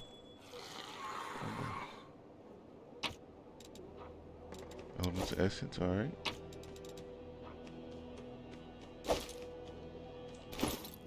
Crusader Chronicles.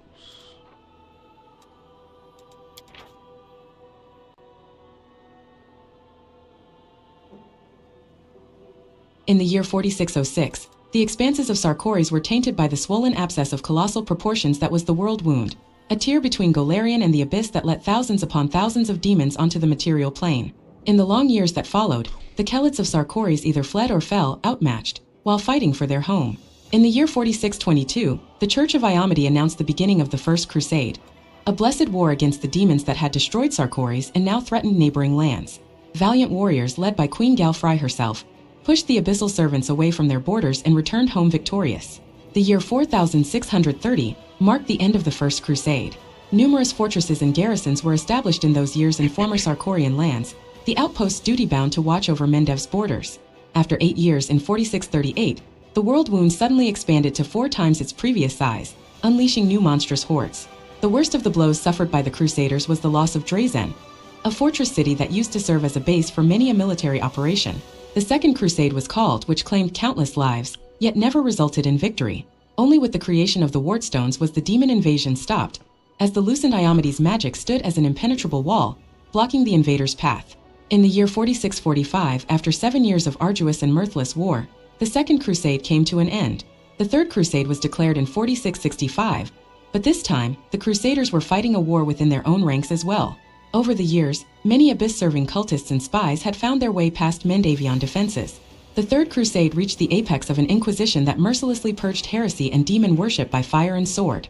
The crusade was called off in 4668, after the atrocities of interrogators had provoked sufficient upheaval and discontent among the populace. The Fourth Crusade was instigated by demons in the year 4692, when they broke through the protective barrier of the Wardstones. With righteous fury, the champions of Mendev fought the demons for 15 years, aiming to put an end to the old threat. But by the conclusion of the Fourth Crusade, which ended in 4707 due to a shortage of supplies and manpower, decisive victory was just as remote a possibility as it had been for all of the previous crusades. Oh, we learned something from that book.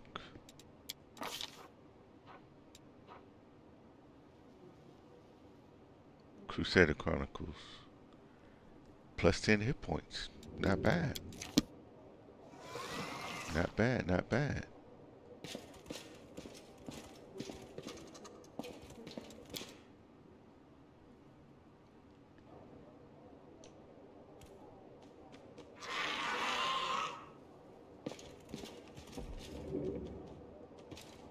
Okay, let's...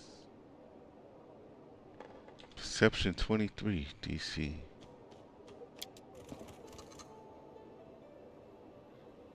One old killer told this, my brothers and me, on his deathbed.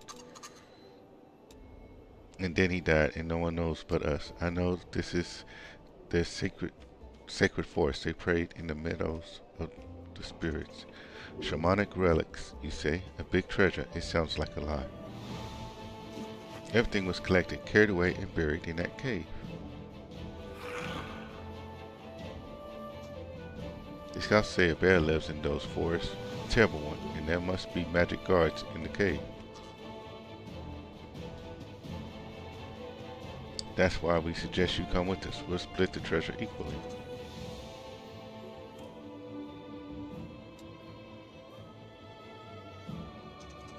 Are they done? Okay.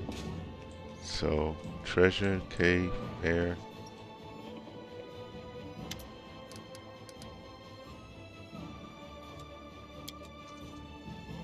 So, the experiment. Nino gestures excitedly. I will need some supplies for this one. Boy, please bring me a bottle of alcohol. Any will do. And please hurry up, science can't wait. Why would you need alcohol? I've already told you, it's for an experiment. Hurry up and bring it to me. What kind of experiment? This will be an experiment of a personal nature. Nino seems sheepish. But no less exciting for that, mark my words. I brought a bottle of alcohol for you. Nino snatches the bottle out of your hands and stares at it with all the covetousness of a seasoned alcoholic. Here it is, my path to learning the true values of humanity from the perspective of the lowliest man on the street. She produces a corkscrew from her sleeve and looks at it in bafflement, then at the bottle, then at the corkscrew again, after which she hands the bottle back to you. Open it. This experiment definitely won't work if we don't open it. Do you always carry a corkscrew up your sleeve?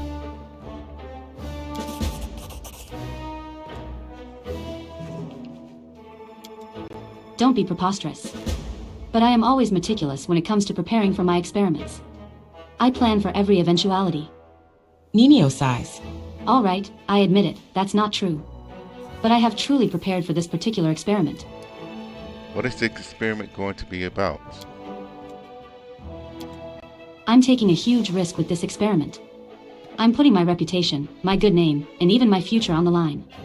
With the help of this bottle, I will lower myself to the level of the average man on the street, and I will try to understand the mentality of someone wholly devoid of intelligence. Okay. You surely know, maybe even from personal experience, that alcohol dampens mental activity and is a catalyst for stupidity. With a brain like mine, alcohol is the only way to find out how it feels to be an idiot. You're talking as if you've never tried alcohol before. I haven't. I never saw the point of it. So you're asking me to be your drinking buddy then? Not at all. I'll do the drinking alone.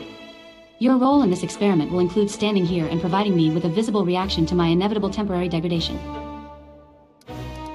Fine, let's get it started. Well, let's begin. With the steely resolve of a warrior going to his last battle, Nino takes a big gulp straight from the bottle. Ack. Wah, ugh, that's disgusting. After she overcomes the urge to vomit, she looks at you with teary eyes. How do you all drink this? I am doing this for the sake of science. Another gulp. Oh. Ah. That should be enough. You, now. Am I stupid yet? Quick, ask me about something smart.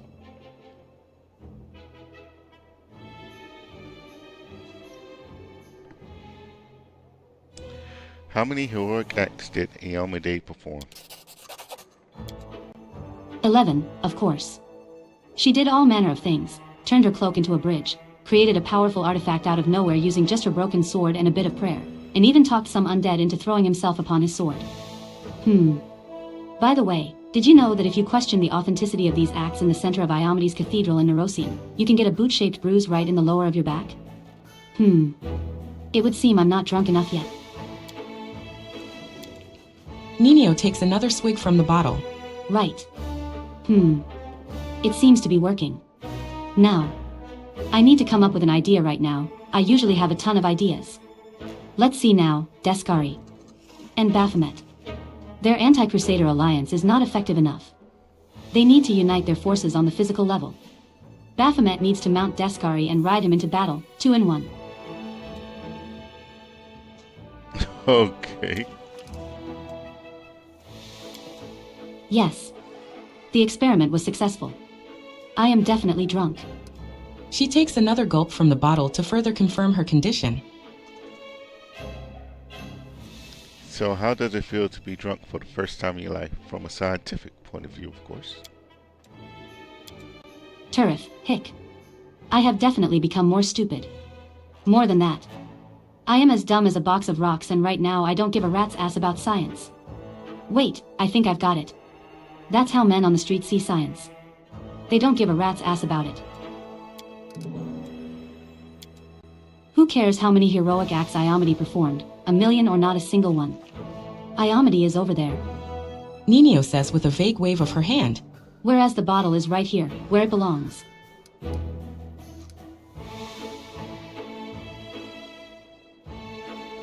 Congratulations, I guess. Now what? That's it for now. The experiment was a success. Just a moment, I'll... Nino stares at you with glazed eyes, shakes her head, and exhales loudly.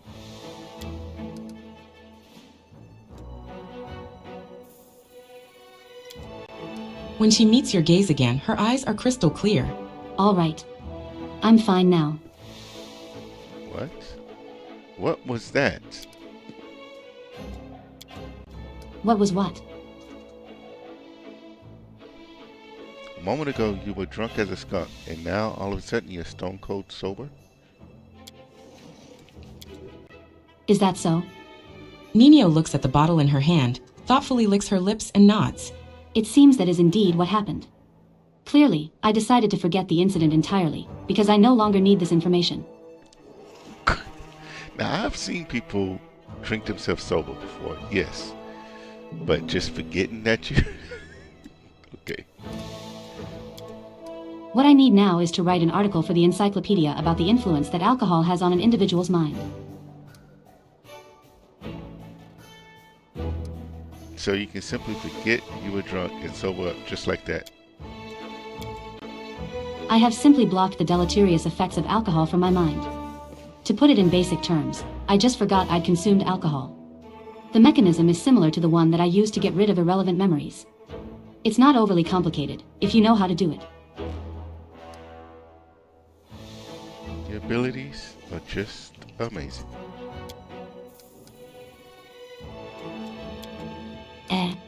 What? What were we talking about? Alright, happy I could help. On behalf of future generations, I formally thank you for your assistance in this momentous experiment. Okay. Now I have time to answer your questions. Come on, ask away. I have to go now. You are something else, Nino.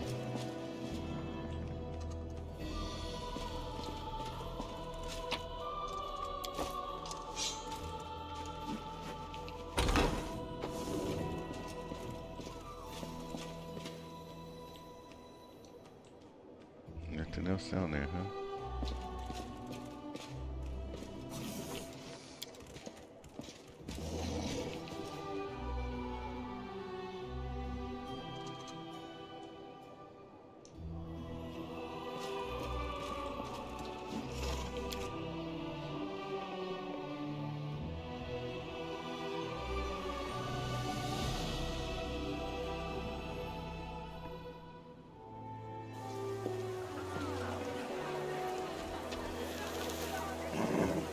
That's Hercules Corner. Nothing new, okay.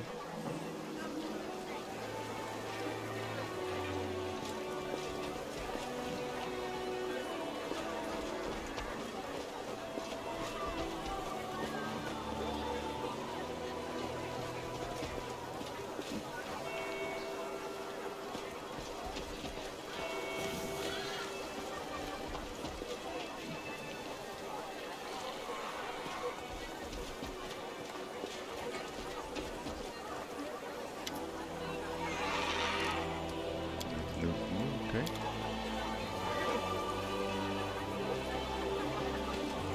I don't want to go out that door yet.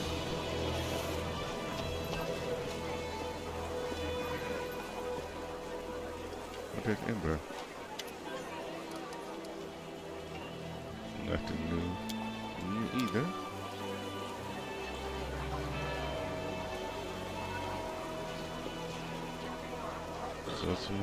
Follow if you dare.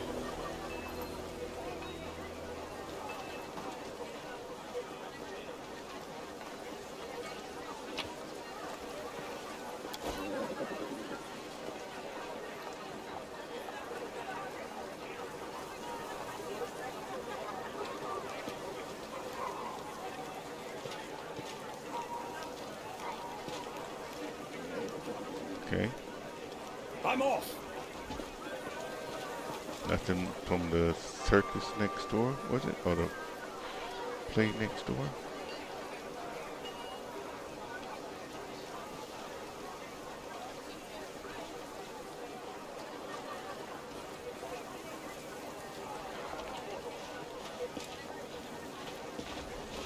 Okay.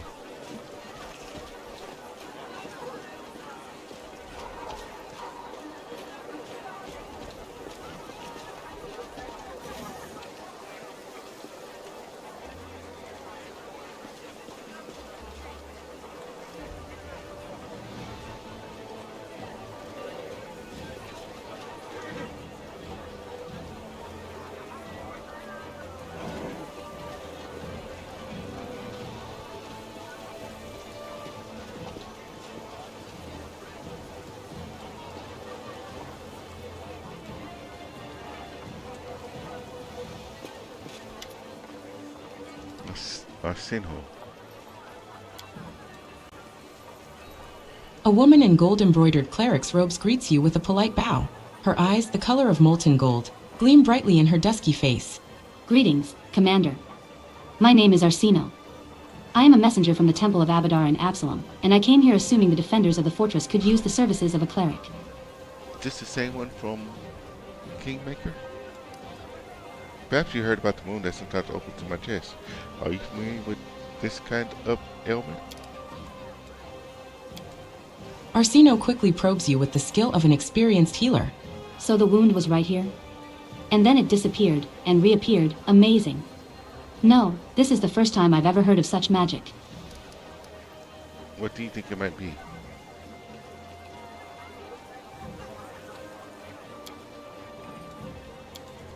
I think it is some kind of demonic corruption, or particles of chaos from the abyss have entered through the wound into your body and made it so unstable. It sounds quite interesting, incidentally. Judging from the records of researchers of the abyss, stranger things have happened in this cursed place. Can you give me some advice on how to heal it? I am sure that you have already used the purification and chaos warding spells. And for obvious reasons, you do not have the option of leaving the campaign and going on a long pilgrimage to various shrines. Since that's the case, keep a diary. Make careful and systematic entries about your well-being. If it gets worse, record the circumstances under which it happens. I'm afraid this is the only advice I can offer right now. I want you to try to heal me. I'm sorry, but I do not have the right to do that. A healer who makes a blind attempt to heal a patient who is not on the verge of death is an irresponsible fool. You do not seem to be dying, so we will not take any unnecessary risks. Okay, thank you. It all makes sense to me now. What services do you provide? I can sell you various divine spell scrolls. Even if you don't have anyone in your party who can read them, I'll be happy to read it for you right here. However, take care out there on your travels. A scroll is useless without someone who can read it. To use a scroll while you're on the move, you'll need a spellcaster whose magical training covers such spells, or someone skilled in magical devices. Tell me more about Abadar. I'd be delighted to. Abadar is the patron deity of law, trade, and the prosperity of cities. He teaches that law and order allow civilization to develop and keep people safe and wealthy. Iomade and Abadar are allies, since Iomade also holds order and nobility above all else. It's hardly surprising to see so many mighty fortresses and wonderful cities in Mendev bloom under her blessing. How did you end up in Drezen? My story has grown longer and longer over the years, yet, sadly, it never gets any more interesting. I was born and raised in Absalom. Soon I realized that bringing the word of Abadar to places where it's already been heard was too easy a challenge for a cleric like me. I have traveled all across Galarian since then, watching civilization bring enlightenment to the wildest of places. This brings joy to my heart and makes me feel like I serve my God with my deeds and not only with my words. The tiny barony in the stolen lands that had been my home for a very long time eventually turned into a strong and prosperous kingdom, and I felt that I had to go somewhere else and bring the blessing of Abadar to someone who really needed it. It will take quite a long time for Drezen to recover and become an unfailing stronghold once again. I will do my very best to help. You're an Asmar, if I'm not mistaken. Oh, yes, I am an Aasimar. Hard to miss, isn't it? I look exactly like my great-great-grandmother, but I am the only one among my kin to have Aasimar blood manifest so visibly in my appearance. I have to admit that it is a very fortunate coincidence. My Aasimar features are rather appealing and make people trust me more easily. This is a good quality to have for a priestess wishing to gather a congregation. I see that you have consecrated the altar of Abadar. So I have. And before you ask me why I did this when there is a temple of Iomade in Drezen, I will answer. Even though my god is the ally of the inheritor, some still prefer to pray and trust in Abadar instead of her. After all, my humble altar is no worse at removing the corruption of the abyss than the grandiose altar in the temple of Iomade. I have to go. Michelle. Okay, this is our first time talking to her since we picked her up in the middle of the battle for Drezen. Arishali's ruby eyes stare watchfully at passersby, who don't notice her even at arm's length. She turns to you, her face a mixture of contemplation, sadness, and admiration. They're amazing, aren't they?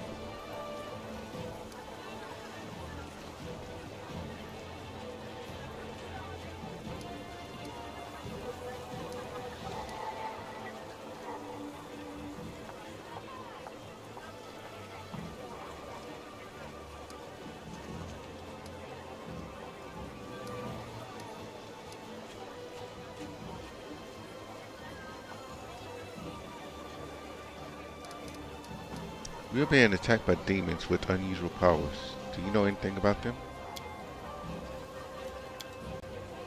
Arishali thinks for a long while. Finally, she answers hesitantly. Back in Alishanira, there were rumors about terrible experiments that Baphomet and Deskari performed on their troops to make them stronger. Here on the material plane, these rumors were embellished with lots of details. Some say the demons undergo rituals acquired from Zonkathon. Others say they feed on the blood of angels, or Clippeths, or demon lords. Still others say that there are no experiments, and Baphomet is just bringing back fighters from the future, a future in which the demons have already taken all of Galarian. Is there a grain of truth in any of these ramblings? There's no way to know. Naturally, none of these rumors give any indication of where these demons come from. I'm sorry, I can't help. The only thing that's clear is that the lowly fighters in the army of the Abyss are as puzzled by this as we are. What are you doing here? I'm watching. She nods at the city dwellers as they hurry past. I'm listening to their conversations, studying their faces. I'm trying to understand what they truly are.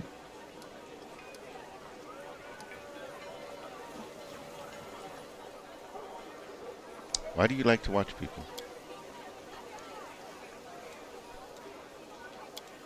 You know, in my old life, I thought I knew everything about them.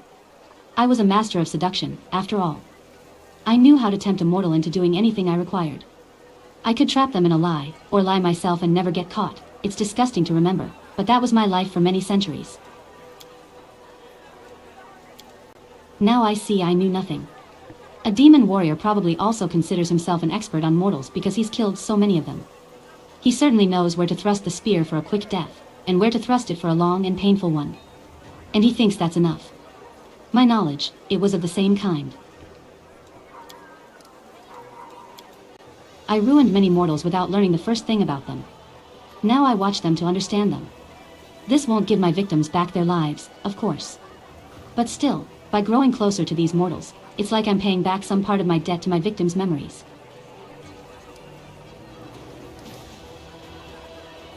Have you learned anything new about mortals? They love cats. Arishali speaks in a very serious manner, as if sharing an important scientific discovery with you, but then a moment later she smiles to give the joke away. Say, not all of us. Do you think you're being a little? Don't you think you're being a little creepy? What? The succubus blinks, surprised. Really? Why? I don't mean any harm. Seriously, have your observations of humans led to anything? I wouldn't want to draw any rash conclusions. I've only been watching them for a short while. But I think I have understood one thing. The succubi have a saying, mortals always lie. If a mortal isn't talking, it means she's busy lying to herself. But now I see this isn't true. You mortals aren't liars. You're dreamers. Each of you creates a huge daydream for yourself, and everyone you share your life with. It isn't exactly a lie, because the daydream is your truth. Let's see, let me ask you another question. Tell me, of course, but forgive me if I don't have any answers. Tell me about yourself. I'm afraid you won't like what I'm going to tell you. Where do succubi come from? Did you have a childhood? No, well, yes, but, in brief, the abyss is nothing like the mortal world. Arishali makes a gesture in the air, trying to find the right words. You remember life since conception. No, wait, you don't remember that part, do you? But certainly you know everything since birth. We do not. Okay. Normally, when a human dies, the Lady of Graves decides which plane they go to. Most often, those who arrive in the abyss turn into larvae, you know, the little worms no one notices until you step on them. They crawl in the mud for centuries, devouring each other, and the strongest ones turn into demons. Gross. I don't know how that transformation happens. Maybe we hatch out of them, like caterpillars out of butterflies. No, wait, it's the other way around. Or maybe greater demons sculpt us out of them, like so much clay. I don't know what happened to the larvae that they used to make me. And my own memory, it begins with vague, fragmentary images. Terrors, executions, orgies. I remember some poor lad, half gnawed by the larvae. He was crying and begging to be killed. And I pointed at him, and laughed, and said I wouldn't. Desna, forgive me, I'm so ashamed. How did you end up turning against the abyss? Temptation. Arishali smiles sadly. Strange, isn't it? So many people believe that being good is important, but it's boring and unpleasant. And all that's enjoyable and tempting pertains to evil. Even the servants of kind gods often think so, do they not? You have no idea how easy that makes the role of a temptress. Well, it was my great fortune to discover that it's not always like that. My last. Arishali looks away. My last victim was a priestess of Desna, the tender of dreams. As you know, demons do not sleep. Mortals always compare their greatest moments to dreams.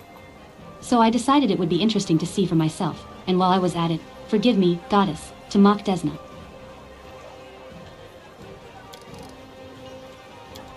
This priestess lay in my arms, dying of my kiss. I remember every smallest detail. the cold sweat on her skin, her eyes rolled back into her head, her weak whisper, "It's so difficult to recount." Well, I dove into her mind to see what mortal dreams were like. But the goddess saw me in her realm. And, it turned out, I remained there far longer than I planned. What did Desna do to you? As a punishment, she gave me mercy. I often think, why me? She could easily have blown me away like smoke, with the flick of her finger. The gods rarely trouble themselves with the lives of mortals, and even less so with demons. But for reasons of her own, she paid me special attention. She awoke in me the memories of the sinners whose souls were used to create me. All those humans, I knew nothing of them until Desna showed me. Each of them had their own dreams. And a world without pity trampled each of them and placed them on a path that led to the abyss. Their memories, all their hopes and pain. I'm sorry, it's hard for me to talk about this. You see tears well up in the succubus's eyes. Arishali wipes away her tears and continues. The most important thing I realized was that every mortal is a little world of hopes and dreams. And that although I might be a succubus, I didn't have to live forever with those beastly, boring pleasures and tortures of the abyss. I can be free. I can be myself. If only I can understand who I am. You don't know who you are? What of you? Do you know who you are? Are there many mortals who can make that claim? Before returning me to the mortal realm, Desna whispered something to me. I can still hear her words. She asked me, "And what do you dream of?" And I don't know. I still don't. You see, demons are simple creatures. Arishali purses her lips. Each is guided by 2 or 3 strong sins. Before my conversion, my sins were all I was. A ball of desire without anyone behind them doing the desiring.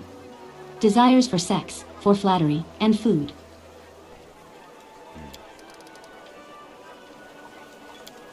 But now I have me.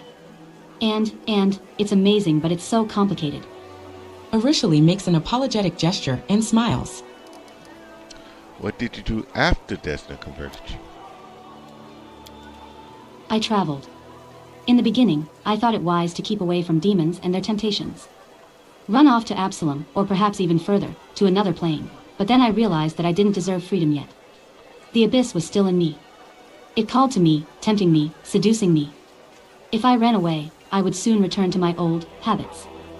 Arishali forces the word from her mouth. That is why I came here, to join the war. To remember who my enemy is. To defeat the demons, not just for the mortal world, but for myself as well. Because if I don't kill my past, it will always be reaching for me. True. I'm a wonderful liar. I'm no longer proud of it, but it's still true. The demons never suspected my treason until the very end. I lived as a spy, and regularly reported back to the priests of Desna whatever I learned. Naturally, I concealed my identity from them as well. I would never have been caught, but when I learned that Descari was planning an attack on Canabres, there was no time for caution. I risked everything to warn you, and paid with my freedom.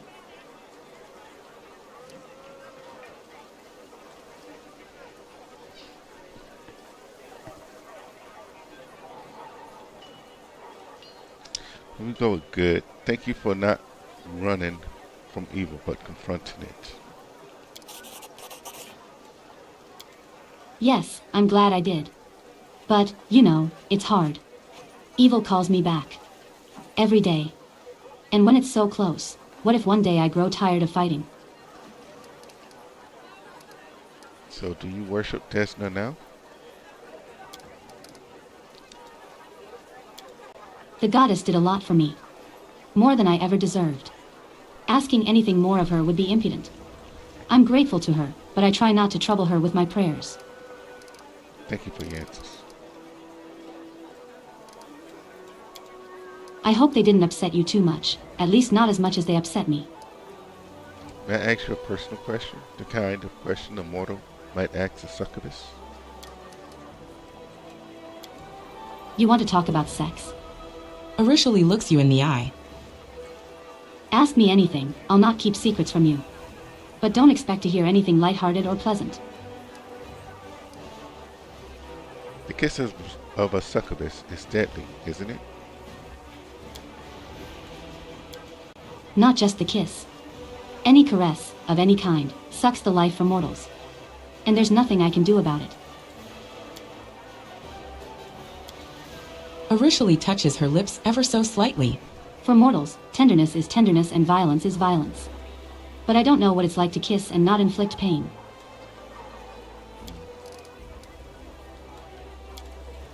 I just hope my observations of mortals will help me understand. Young lovers, old spouses, even what mortals condemn as promiscuity, to me it all looks like something amazingly human.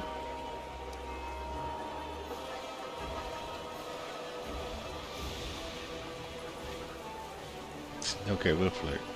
You know, a drop of vital energy is a small price to pay for your kiss. Don't joke like that. For me it's not a joke at all.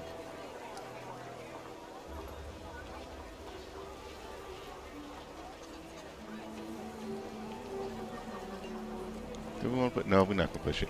I'm sorry, it wasn't meant to upset you. Never mind. Just try not to tempt me. You know, it's hard for me to control myself. Wait, you mean you don't just watch people during the day out in the street? Well, I never touch anyone. I never harm anyone, I just watch and listen. Is that bad?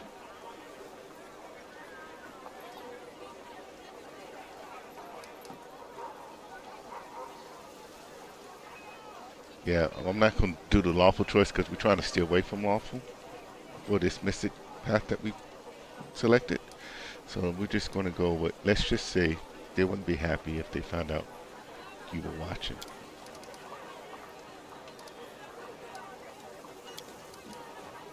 Don't worry, they'll never find out. Don't forget, I'm a very good spy. What is sex between demons like? Everything demons do is a sort of cannibalism. Each devours mortals and other demons in their own way. Some enjoy literally tearing off pieces of flesh with their teeth. Others like to subdue and turn their prey into slaves and living tools. Some feed on others' humiliation. It comes in different forms, but the essence is always the same. Another being is an object to be used for your own pleasure.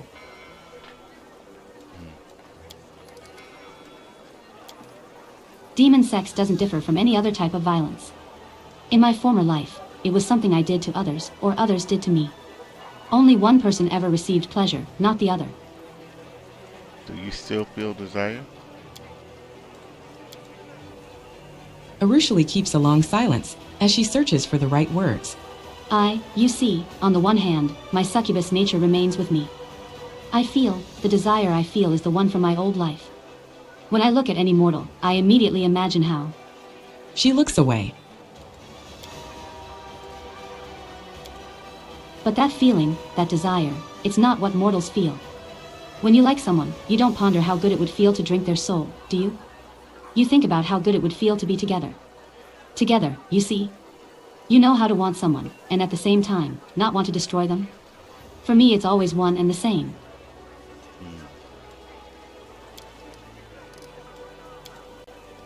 True despair rings in Arishali's voice.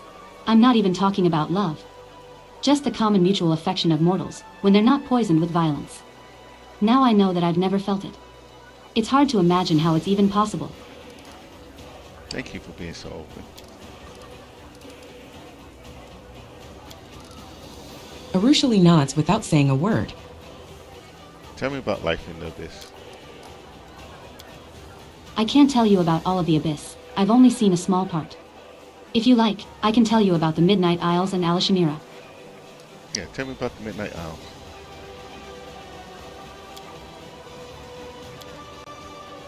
In the ocean of Ishiar, not far from the mouth of the river Styx, there is a chain of islands. This is the realm of Nocticula, the queen of the succubi. There is no sun there, only a moonlit night, alternating with a moonless one. Okay.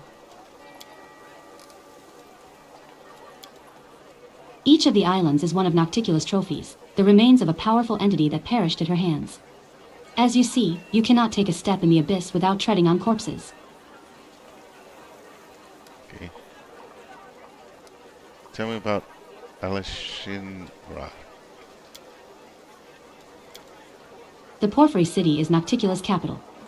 There's no city like it in the mortal world. Absalom is a village in comparison.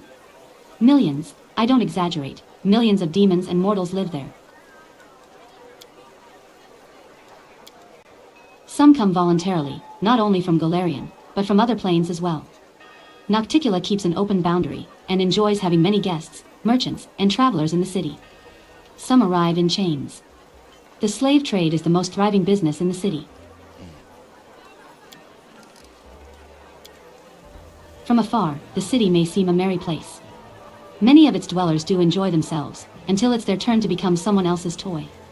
It's a city of suffering, Yunlord. Of cheerful, festive torments that everyone in the city inflicts on those around them. What are some places of interest in Al-Shinar? The heart of the business quarter is the flesh markets, where the slave trade takes place. I grew up in the mansion of Lady Valexia. Her house is always full of guests doing their best to entertain her. Those whose performance is not to her liking risk remaining at her house forever. The main attraction of the Succubi city is, of course, the brothels, the 10,000 delights. I need not tell you what they offer. If you can imagine it, someone is selling it. Not far from there you can find the Harem of Ardent Dreams, which serves as a sort of city hall. Shamira, Nocticula's right hand and mayor of Al-Shanira, receives her visitors there.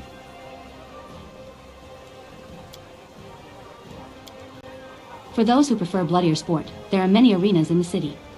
The most famous of them is Battle Bliss. Battles run continuously, without breaks and without rules. It doesn't matter what trickery you use to win, it only matters how much fun the crowd is having. And above it all towers the House of Silken Shadows, Nocticula's palace. Hundreds, thousands of towers and domes, adorned with jewels. There are legends of what happens inside. Many have striven to experience the delights of the Succubi Queen's palace, forgetting that it was built for her pleasure, not theirs. What can you tell me about Nocticula? She's called the Lady in Shadow. They say that she was the first succubus. She's far from the most powerful of the demon lords, but this hasn't kept her from being the ruin of many creatures significantly more powerful than herself, even building her kingdom upon their bones. They say that, like Lamashtu, she strives to turn herself from a demon lord into a true goddess.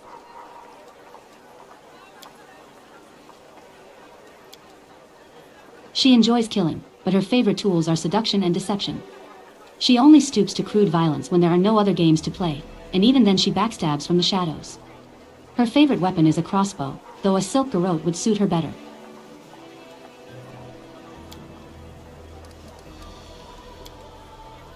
If you should ever meet her, do not believe a word she says, and do not fall for her provocations. Do not try to beat her at her own game. And most importantly, remember, the worst mistake anyone can make is to underestimate her. Okay. Thanks for the information. What do you think of the powers I gave you? Oh, first, I'll be happy if it helps. what do you think of the powers I gave you? It's a great temptation. I don't know if I should be trusted with such power. I certainly wouldn't trust myself with it. When you have so much power, it's easy to decide you're a god and the mortals are your toys. Okay. Perhaps I should wait until after we defeat the forces of the Abyss. But that's precisely what these powers are for. She thinks for a moment, then speaks softly. You take a great risk. I'm not sure I can handle the temptation. It's hard enough as it is. I saw you disappear in a kaleidoscope of butterflies. What was that? Desna protects me. Whenever something threatens my life, she teleports me away from the danger. I guess the goddess does not want me to die before I fully redeem myself. I do not deserve her kindness. Okay, I have to go. I will be watching you.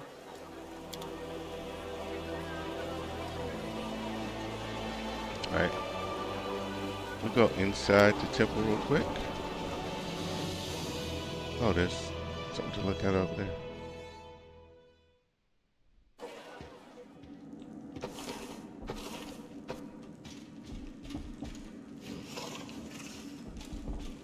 I do what I must.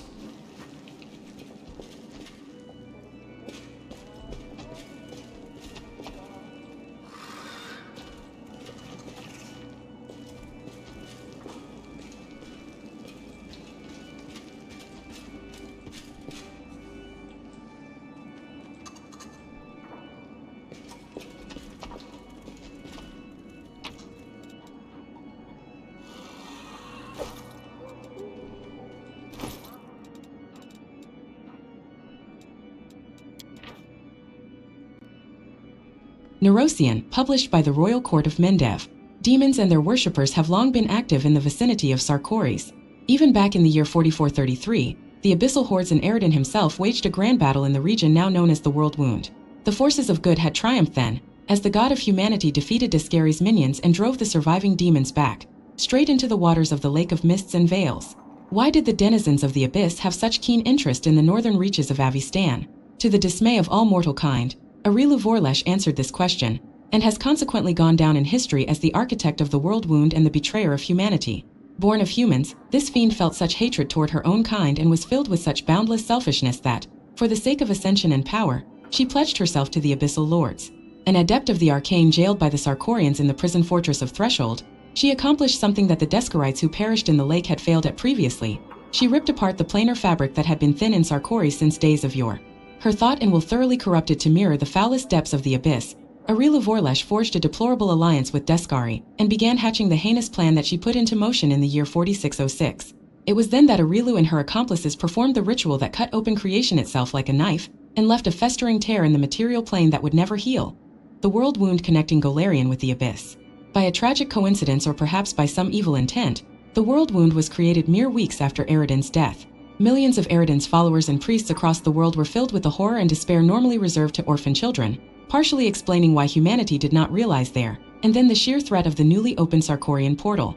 Taking advantage of turmoil in the mortal world, Deskari drove his forces to attack the defenseless Sarkoris, and Arilu Vorlesh, who had been rewarded for her betrayal, started on her path toward demonic existence. Okay. We learned something else. Okay, what did we learn this time?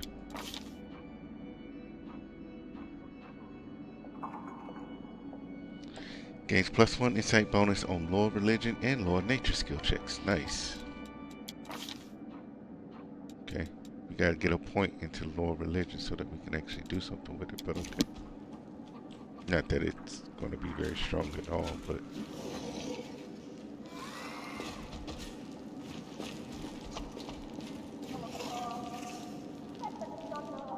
see, 50-50s.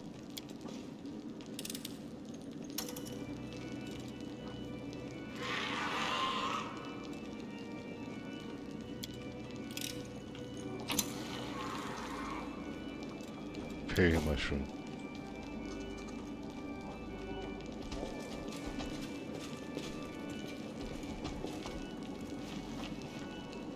I'm gone.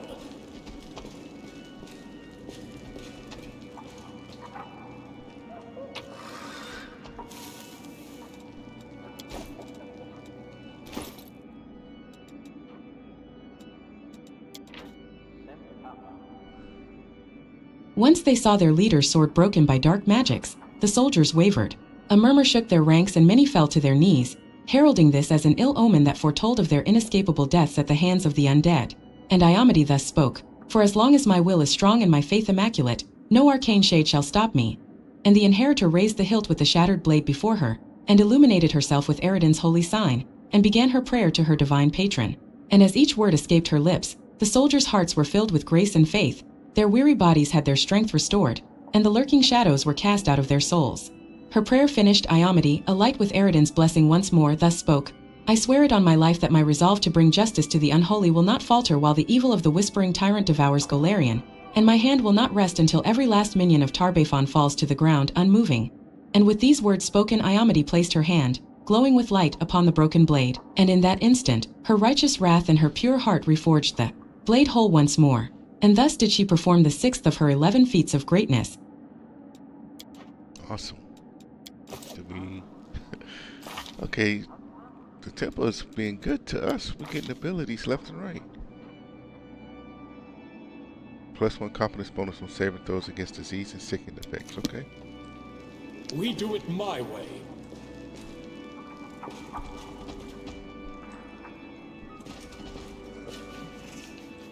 Nothing in there.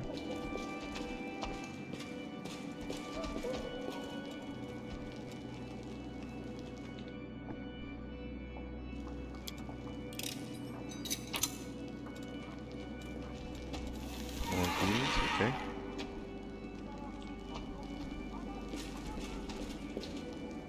Can't go out anymore. Okay. Follow if you dare. That's fine.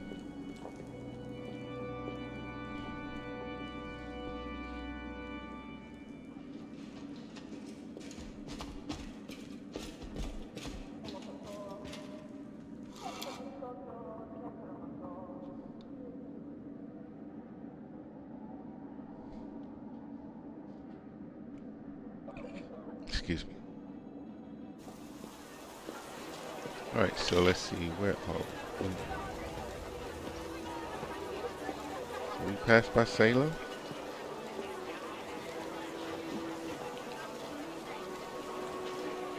There's a prison over there. Okay.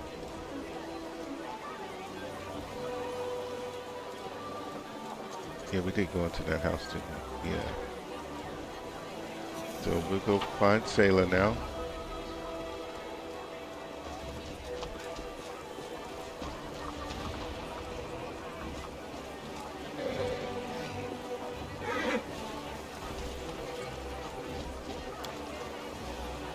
Grave of Staunton Bond, traitor of the Crusaders.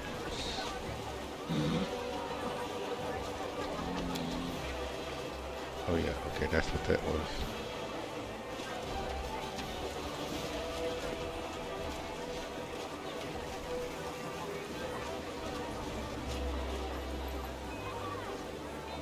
I'm off. Okay.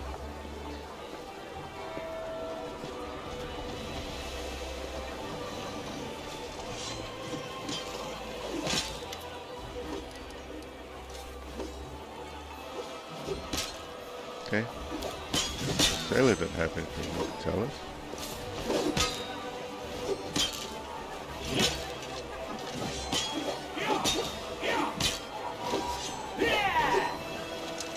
Okay, we'll go inside the barracks real quick.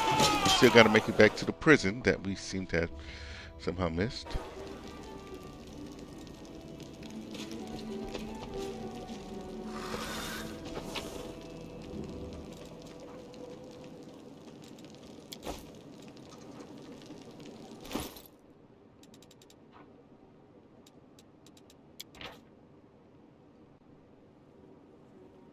When the entire retinue had barged into the tent, everyone commenced their hollering at the same time. The commanding officer, who wasn't prepared for this sudden barrage, gasped for air in righteous indignation for the first few minutes. Then, once his lungs were finally full again, barked with such force that all fell silent. In the ensuing quiet, Brim took the initiative and reported hastily. "Sir, Private Brim reports, we've caught an abracandaloo."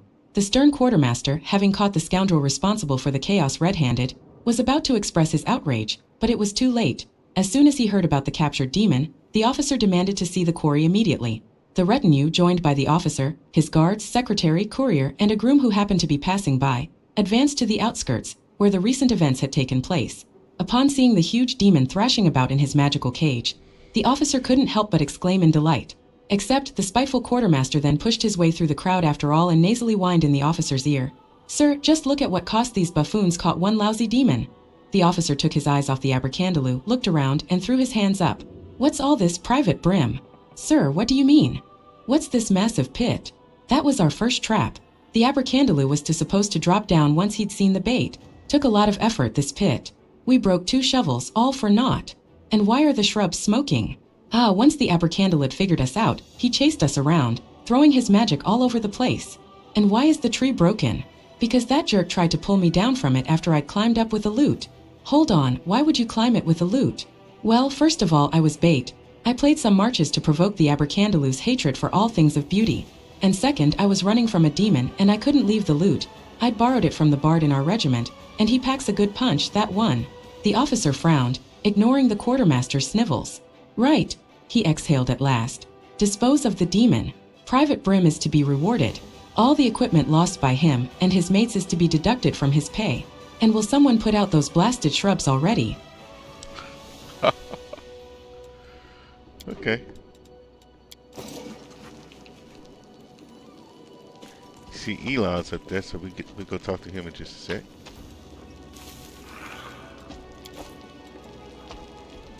Let's see.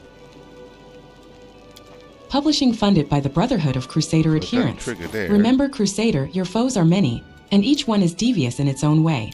In the lands of the World Wound, But it 2 demonic masters triggered, rule. okay. Learn to distinguish their influence and their followers. Deskari is a demon lord who commands locusts and other crawling pests.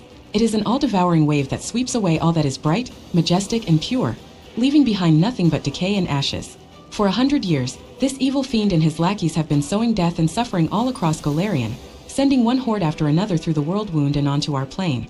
Deskari's visage is hideous, for his essence is a horrid crossbreed of humanoid and insect, and behind his back are fluttering wings woven from swarms of insects. Born of 2 demons, Deskari despises both his brethren that were once mortal and his own human followers. Knowing of this disdain, the cleverest of his cultists seek ways to transform themselves into full-blooded demons, and to this end, they attempt some of the vilest experiments on their own flesh. Deskari has been behind the horrors of the World Wound ever since its creation. However, the other demon lord, Baphomet, joined him only at the onset of the Third Crusade. The goat-headed demon lord is cunning and slippery, and where his unholy kin makes his way through brute force, Baphomet prefers deceit, corruption, and backstabbing. Many noble houses trying to preserve their veneer of exalted dynasties keep to the worship of Baphomet as a family tradition. In truth, the cultists who call themselves Templars of the Ivory Labyrinth are searching day and night for weaknesses in the Crusader ranks, a doubtful mind to corrupt, a wavering heart to break, an ember of cowardice to fan. Beware of the cultists of Baphomet, for they might be standing next to you, looking over your shoulder and laughing at what you are reading. What did we get this time around?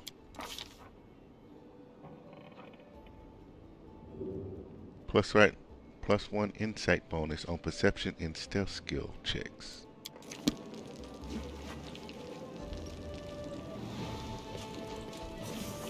Okay, that's going up. I don't want to go up right now.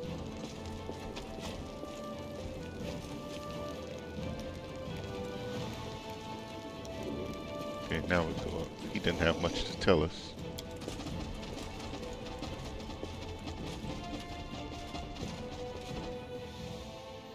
I kind of do like this, having a dragon and a dinosaur as my pets.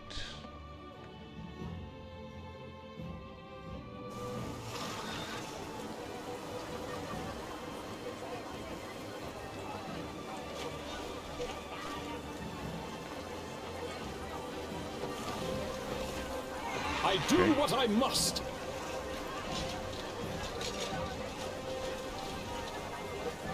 Okay.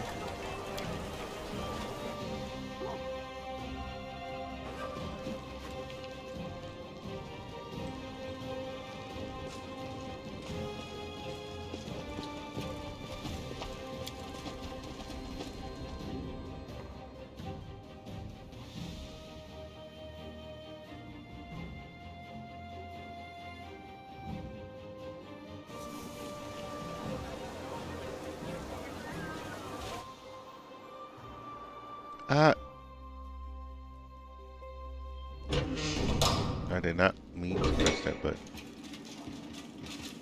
What? What is this? A middle-aged paladin with a genial face salutes you. His sparse gray hair stands in fuzzy tufts on his head, giving him a distinctly unwarlike appearance. Everbright Crusaders reporting for duty. My name is Sire Koblin, and I am at your service.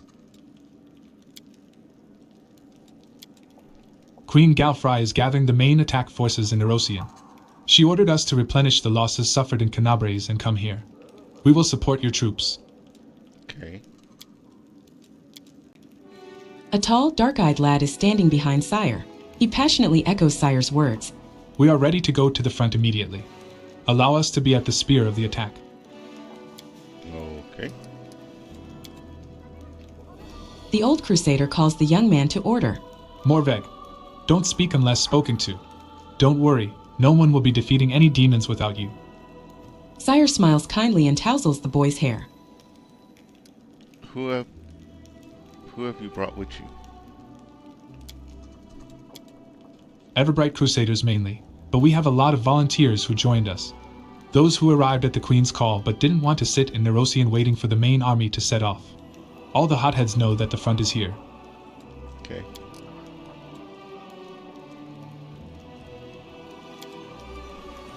Sire nods at the boy behind him, the one who's eager to fight. We picked up this one too. He walked to Canabres with an old sword in his hand and a few copper coins in his pocket. He was going to keep walking, to kill the demons.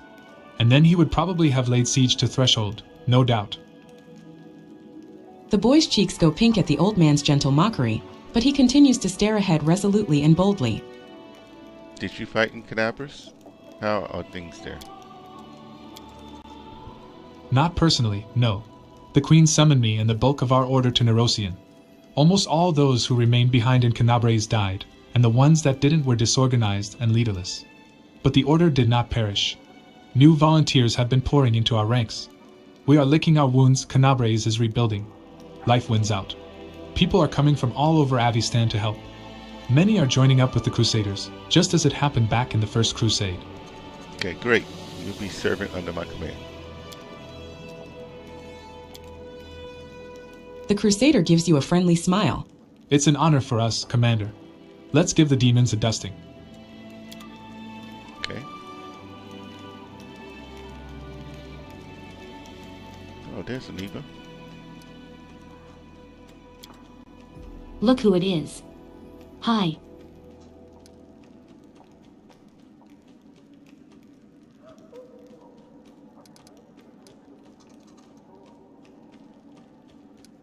Have you figured out how the demons have been sneaking up on us? Anivia answers with scarcely concealed irritation. No dice. Our scouts crawled all over the area, down every hole. Nothing. The gray road was completely empty, and then, bam. A whole army popped up like a jack-in-the-box. My only lead is a few scouts who didn't come back from the gorges to the southwest. But we found no sign of secret paths or underground passageways, and definitely no route we can use to quietly move a large force through. But I feel it in my gut, there's some evil scum out there. We just have to look harder. Of course, I could send out more scouts, but they might just disappear like the first ones. Why don't you go there yourself and find out what's what? Lost scouts. Okay. Anivia punches her fist into her palm. You know, I'd like to give that rat Nura a good shake. How long was she serving the demons, I wonder? I'd bet good silver if I turned her upside down and shook her as hard as I could, something interesting would fall out, not just lice. What do you think of my new powers? Anivia scoffs. I dunno if this counts as blasphemy or whatever, but you look like Desna just had her wicked way with you. You got a bit of that divine sass about you now. And the dragon. I'm a little put out that I didn't get to see how you flew on the thing in battle, sending the demons running scared, grabbing whatever they could and hightailing it out of there. Did you find out anything about where Minago is now? Anivia shakes her head sharply. Nope. Zero. Zilch. A whole lot of nothing. The scum melted into thin air. Soldiers saw her jump out the window, run through the square in front of the citadel, and suddenly disappear. We haven't heard anything from her since. And I don't like it. I'm telling you, this is bad. First of all, her kind don't just give up. If we can't see her, it means she's setting a trap for us somewhere we won't expect. I mean, it would be great if the demon lords just gobbled her up for all her failures. But I think that's too much to hope for. But that's not the worst part. We have a more interesting question, you know. I wonder how she teleported from the city, if by that time you'd already hung the banner. The soldiers are saying it probably wasn't in full force by then, but you and I both know that's dross. She wasn't supposed to be able to teleport. But she did. The question is, how? Okay, I have to go. All right. You watch yourself now.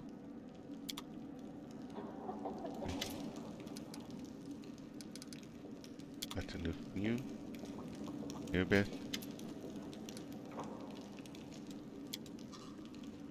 Irabetha's eyes are vacant. Her thoughts are clearly somewhere far away. Seeing you, though, she snaps to attention. Hail, Commander. I found your father's sword. Take it.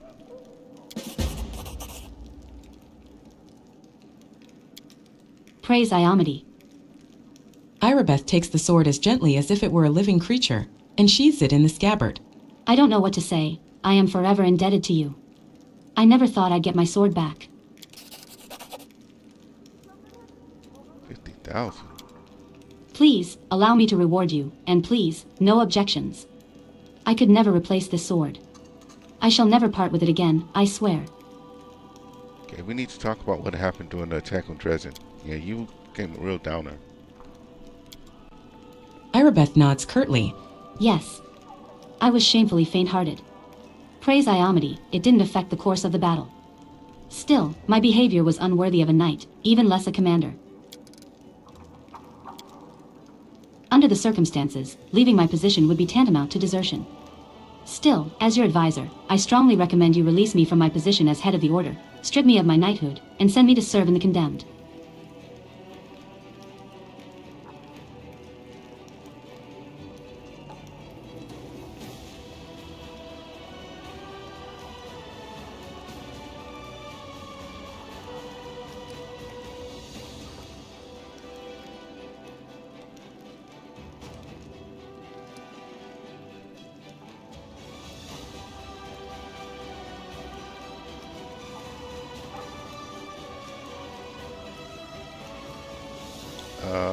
Yeah, we're gonna do the good diplomacy. You deserve these titles more than you. Don't blame yourself. Under circumstances, you did everything possible, and more besides. Yeah, I think that's still good. We're not trying to send it to the condemned. Thank you, Commander. The gratitude in Irabeth's voice is sincere. A spark of enthusiasm appears in her eyes, which had grown dull over recent weeks. She likes word of praise. The half-orc salutes you sharply. For a moment you once again see the Irabeth who was ready to protect the defender's heart to her dying breath.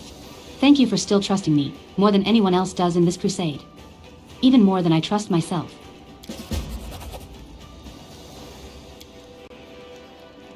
Despite your words, Irabeth obviously still feels unworthy of her commander's rank. Changing her mind will require more than platitudes. Perhaps you can bolster her by appointing her to a position where she can work more closely with rank-and-file soldiers, those whose faith in their commander remains undimmed. Okay. How is the Eagle Watch doing in Canabrus? Everything is going well. I was wary of handing over the reins, at first. I was afraid that everything would fall apart without Anivia and me. But I took a risk and left a very clever lad in charge, a tiefling, as it happens. He infiltrated the cult alone. They couldn't imagine a tiefling wouldn't be on their side. He exposed an entire cell. I personally knighted him, just before the city was attacked. Of course, there were many who weren't happy about it, but it's not my job to make people happy. Alright. He hasn't disappointed. He has built up the Order's ranks again and is running everything so smoothly, it's as if the demon attack never happened. He's proven more than once that I left Canabrés in good hands, but I admit, it's still strange to think that such a small order as the Eagle Watch now has 2 chapters, one in Drezen and one in Canabrés. Okay. Well, I have to go. Whoever says goodbye with a short bow.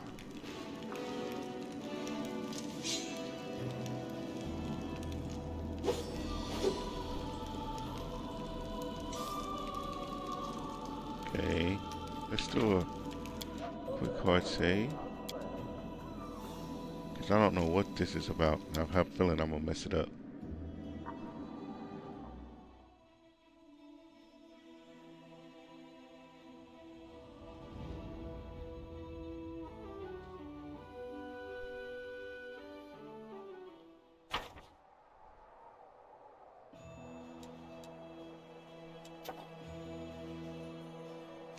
Oh, okay.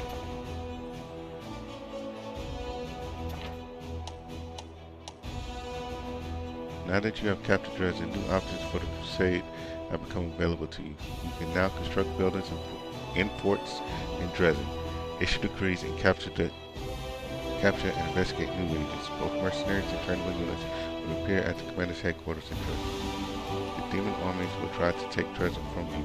Destroy them, or else after 7 days of siege, Drezen will be completely blocked by enemy forces, and you will no longer be able to command the crusade. To access the crusade management menu, click the button in the bottom right corner of the screen on the global map. Developing each of the Crusader stats opens up new options that empower your army system and economy. Military forces on drilling and training units. Recruit both trainable and mercenary units to improve the rank of your military stat. Logistic focuses on economy and construction. Construct buildings to improve the rank of your logistic stat. Diplomacy focuses on establishing contacts with mercenary and foreign nations. Enhance the significance of the crusade by earning resources of all types to improve the rank of your diplomacy stat. Leadership focuses on morale and army generals. Win battles and level up your generals to improve the rank of your leadership stat. Once the rank up requirements for one of the crusade stats have been met, you will unlock the corresponding decree. Your military campaign will require 3 types of resources: finance points, material points, and energy points. Finance points are used for all of the Crusaders' various needs, but first and foremost, they're needed to recruit units. Material points are used primarily for building construction. Energy points are used for the recruitment of mythic units and the completion of certain decrees. You gain new resource points each day, rebelling over demon armies in battle and constructing certain buildings to increase the income of resources. You can also purchase the required resources for the goal.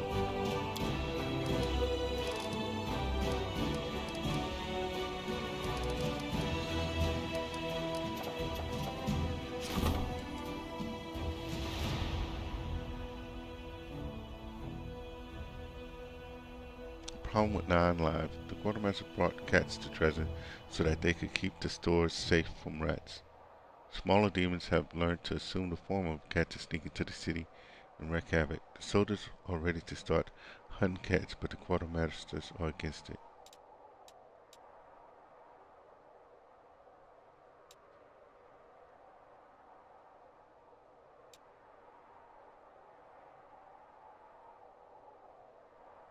Who's Bastard? Well, we do this. Ask the coach of Bastard for help.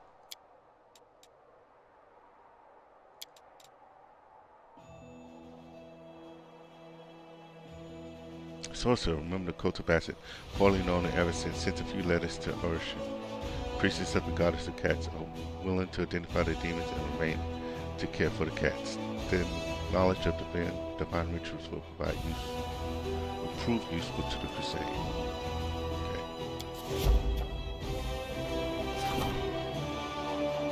Important inspection. A group of officials from the Earth is on its way to Drezen. They want to inspect how well the crusade is organized. What kind of weapons should they receive?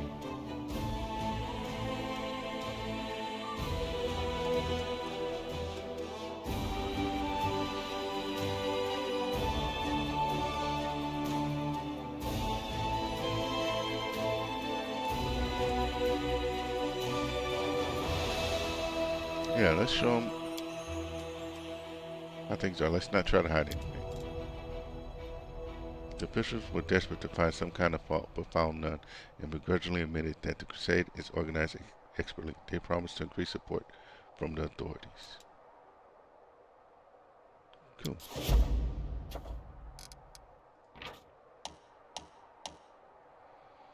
You can only have one of your degrees issued for each of the crusade stats at any given time. Each degree has a cost and a completion time. Some degrees can only be issued once, others have a repeat time, which is displayed in the degree description window.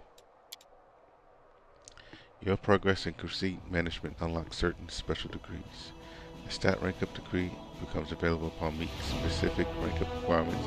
A relic upgrade degree, which turns a relic into a powerful artifact for your party to use, becomes available when you obtain a suitable relic. Okay.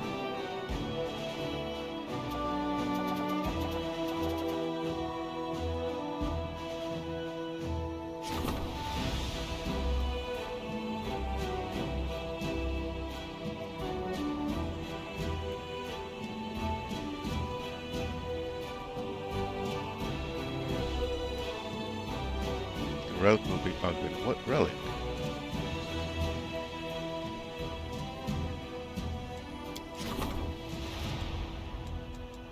And that was diplomacy. Council of officers seasoned in the art of war will help the commander to implement new tactics and diversify strong ranks with more skilled units. Okay. Great relic of the Crusaders mysteriously changed upon coming into contact with the commander. What does this mean? Clerics and wizards could shed some light on artifacts' properties. That's logistics.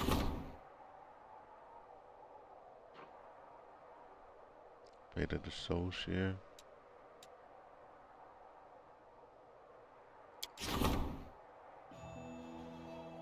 Excessive military action depends on regular supply of everything troops need and a judicious distribution of resources. The Logistic Council, made up of experienced officers, will ensure that there's no chaos in the army while the commanders just focus on the front line.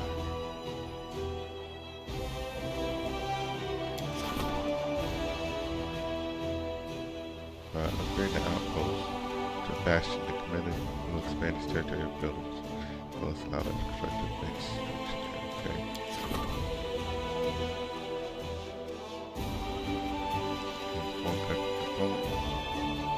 Diplomatic Council will see to it that no political problems interfere with the regular work.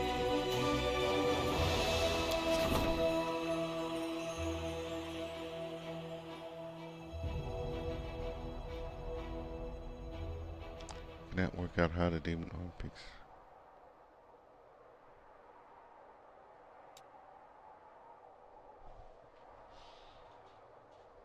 Okay.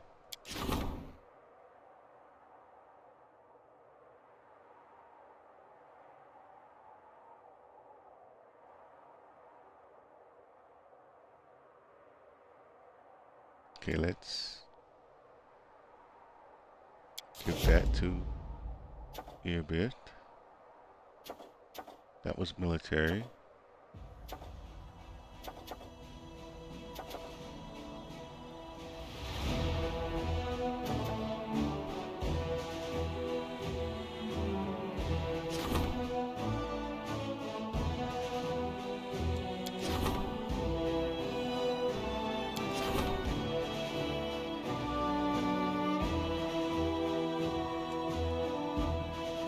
Let's form a diplomatic council and a logistics council.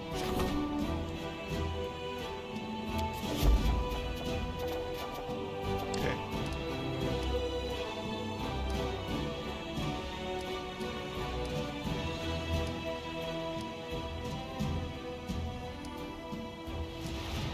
Okay, let's see.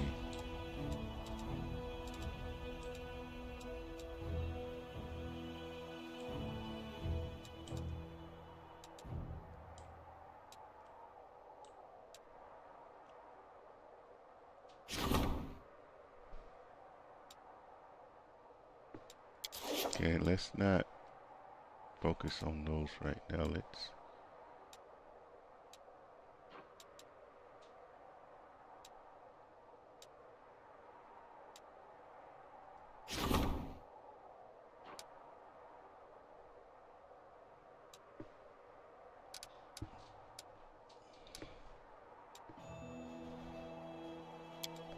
now, one of the journal entries was saying something about stables. So we need to build a stable. Oh, wow, that's a lot of... Well, it's Drezen, so it's the main spot, right?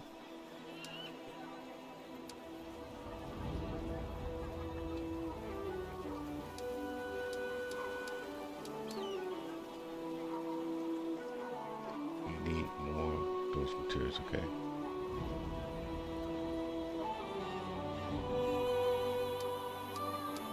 Get a hospital.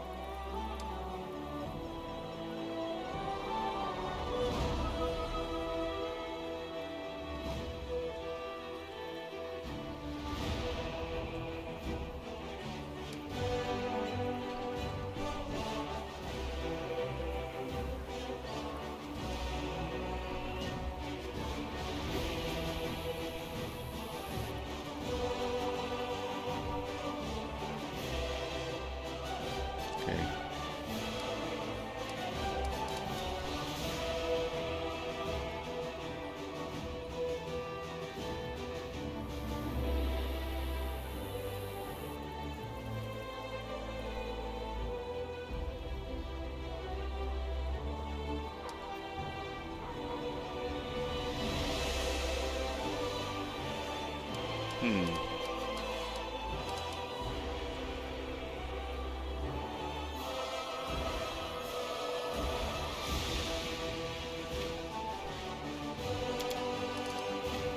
Let's add a hospital.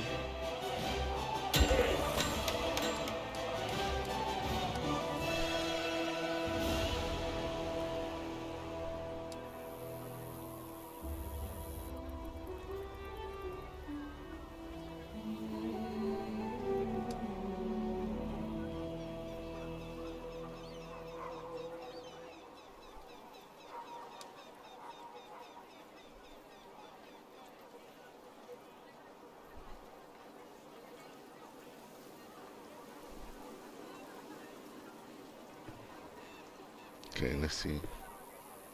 Has +1 bonus to all attacks to all adjoining buildings. Main barracks.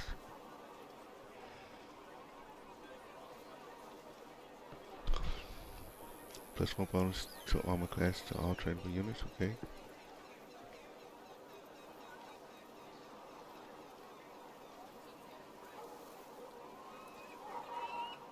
Okay.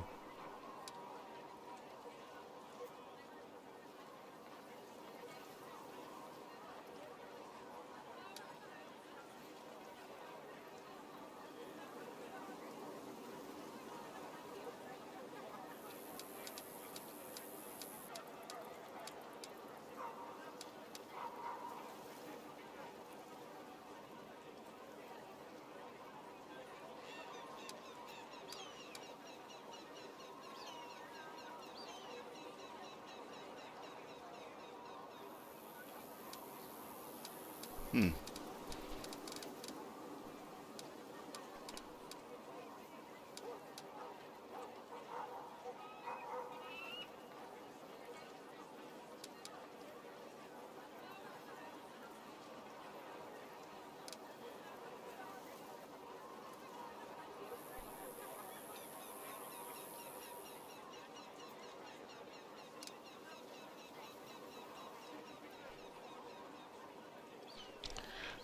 Not right now.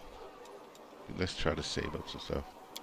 I still gotta figure out the layout for all that stuff too.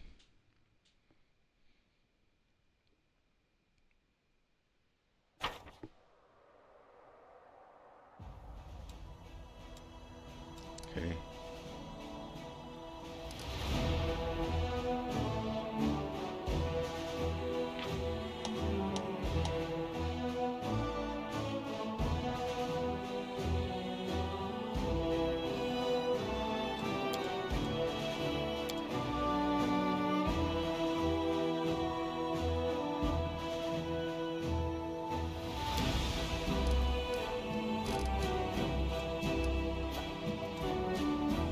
Okay.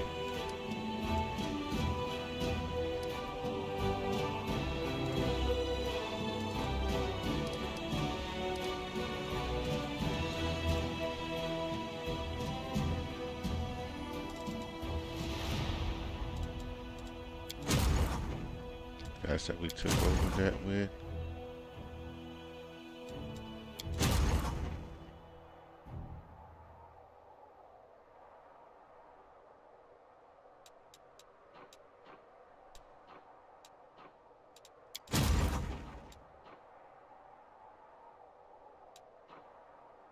Paladins champions.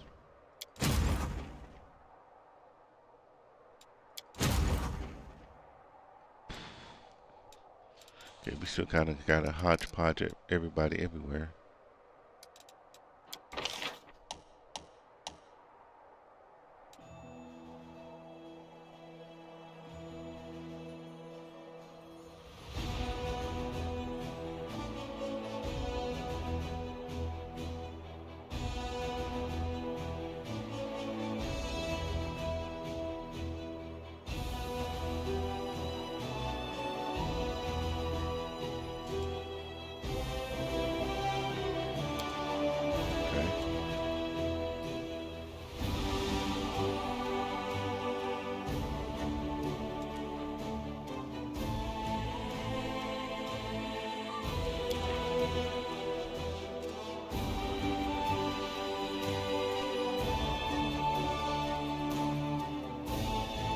we can get some more Hell Knights to go with the ones we already got, that'd be great.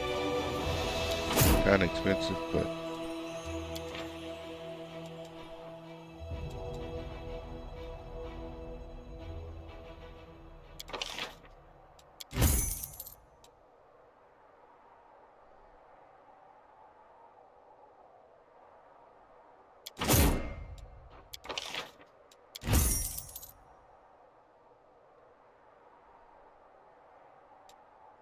sure.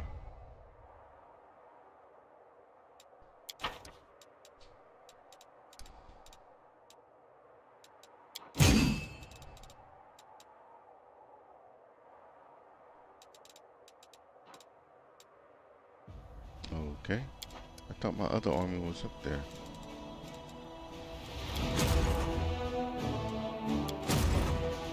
Oh no, it's right there.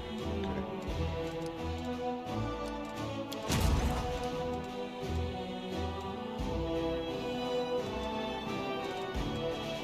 Okay. I'll do that later.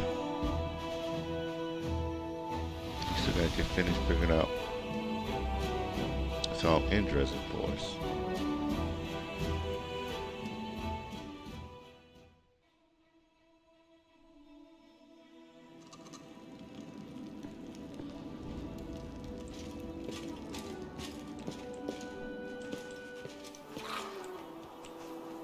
Okay, nothing there.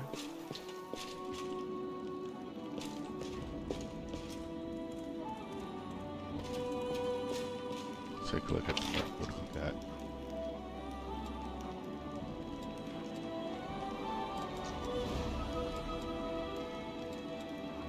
Okay. Our personal chest is that way. Ah, I remember this layout now. Okay. I'm gone. Oh, we got another.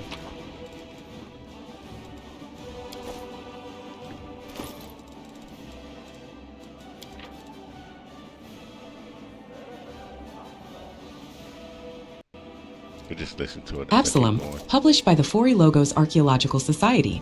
The middle of the plateau that forms central Sarkoris was the location of the region's capital, the city of Is, the country's metallurgical heart. The rich mineral deposits of these lands had been known to the Chelits since ancient times, and over the long centuries, plenty of mines and workshops had sprung up here, and their output flowed into Is. From here, traders led their heavily loaded caravans to other parts of Sarkoris and beyond. Many a wonder crafted by the Chelits over the years of their capital's prosperity disappeared without a trace with the demonic invasion and Iz's destruction. Local artisans were most skillful in their trade, which can be seen through the few surviving works of weaponsmithing, jewelry making, and metal casting arts.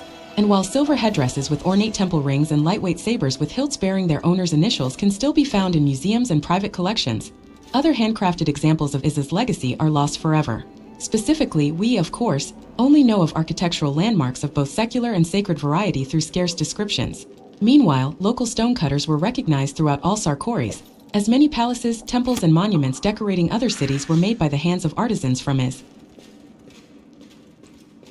I just took everything because I will, like I said, potentially off screen go through everybody's inventory and stuff. And potentially look at selling off stuff. What? Okay.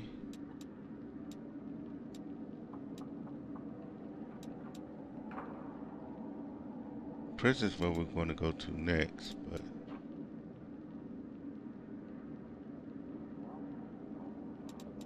yeah, let's go to prison then. We forgot. That reminds me of Baldur's Gate 1. That layout.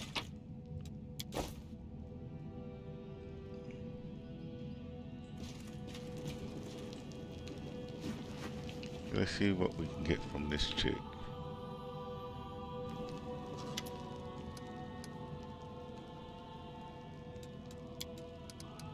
Nura bares her teeth like a cornered rat. Come to gloat. I need information. Do you? And why would I give it to you?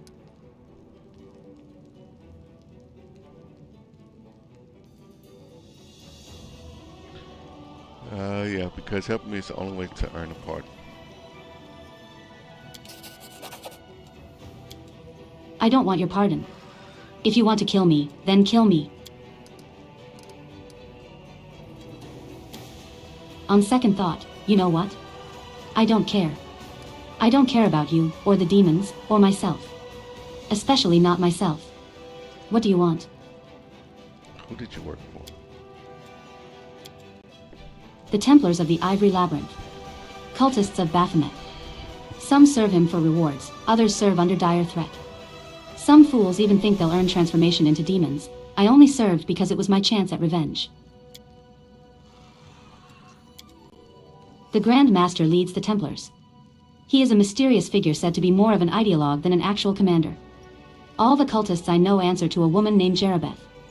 I never saw her myself, but I heard that she is dazzlingly beautiful, and when she speaks, you believe her every word, even if you know that she's lying through her teeth. I have absolutely no idea where to look for her. But I know there's someone much more powerful and dangerous, someone the common followers never see. Rumor has it, it's Baphomet's flesh and blood daughter. Something like reverence seeps into Nura's voice. Minago also gave me orders, but I don't think I can tell you anything new about her. You've met a few times already. Are there any other cultists in the Crusader army besides you? I think so. But everyone I knew about has been caught by the Eagle Watch. Irabeth sent a lot of us to the gallows, but Baphomet will always find new servants. Always. Anyone could be a cultist, even Irabeth herself. You think you can tell your friend from your enemy? Nura chuckles cruelly. Think again. Who is the leader of the Descari cultists? Descari's cultists are dumb meat. They can't hide, only fight. But there are others among them, adepts of a higher rank. Intelligent, dangerous wizards, hiding somewhere in the world wound. Okay. They are led by Xanther the Plagued One. He isn't human. I don't know what he is, but he's not human, that's for sure. They say he doesn't even have a human body, only a mass of insects swarming under his robe. Who was that huge demon that attacked us during the battle? That was a Baler named Drezen, the leader of those poor creatures who had been ordered to fill the ditches of Drezen with their own bodies and break the walls of the city with their own heads.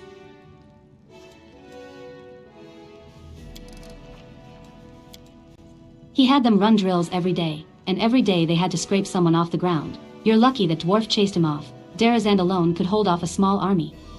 He'll be back, and all of you here will be as good as dead. The demon hordes keep attacking us without warning, as if they're appearing out of thin air. Do you know how they're doing it?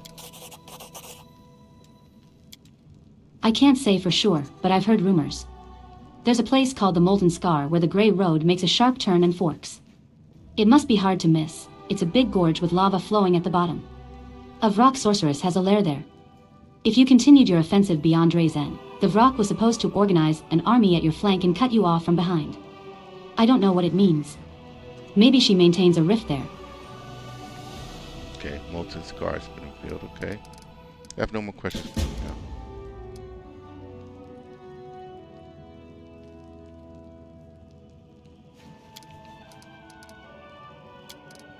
We're not gonna cut her loose just yet.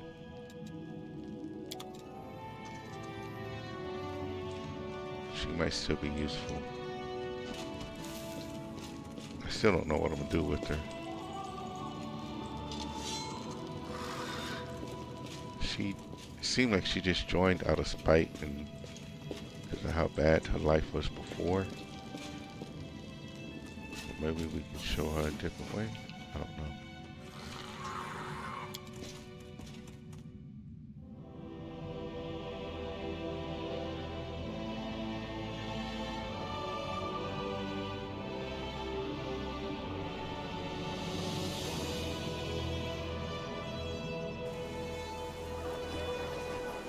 Alright.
Follow if you dare.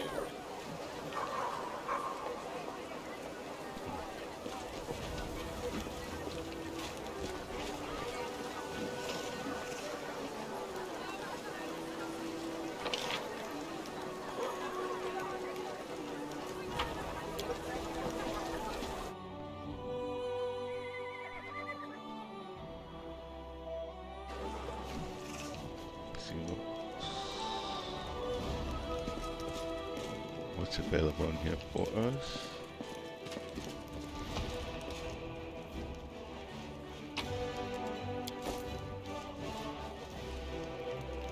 To the basement we go. I'm off!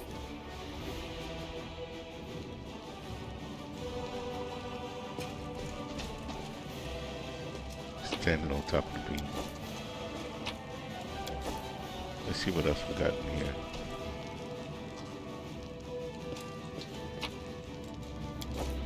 Some more supplies and materials to make stuff. Okay.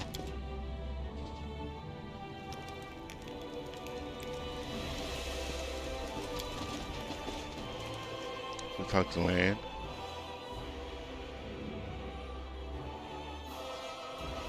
Oh, excuse me.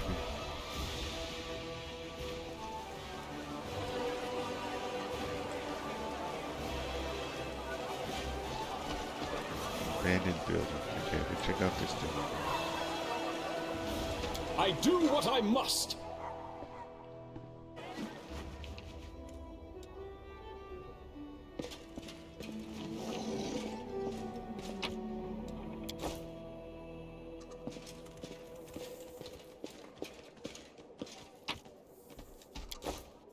Eyeball, okay.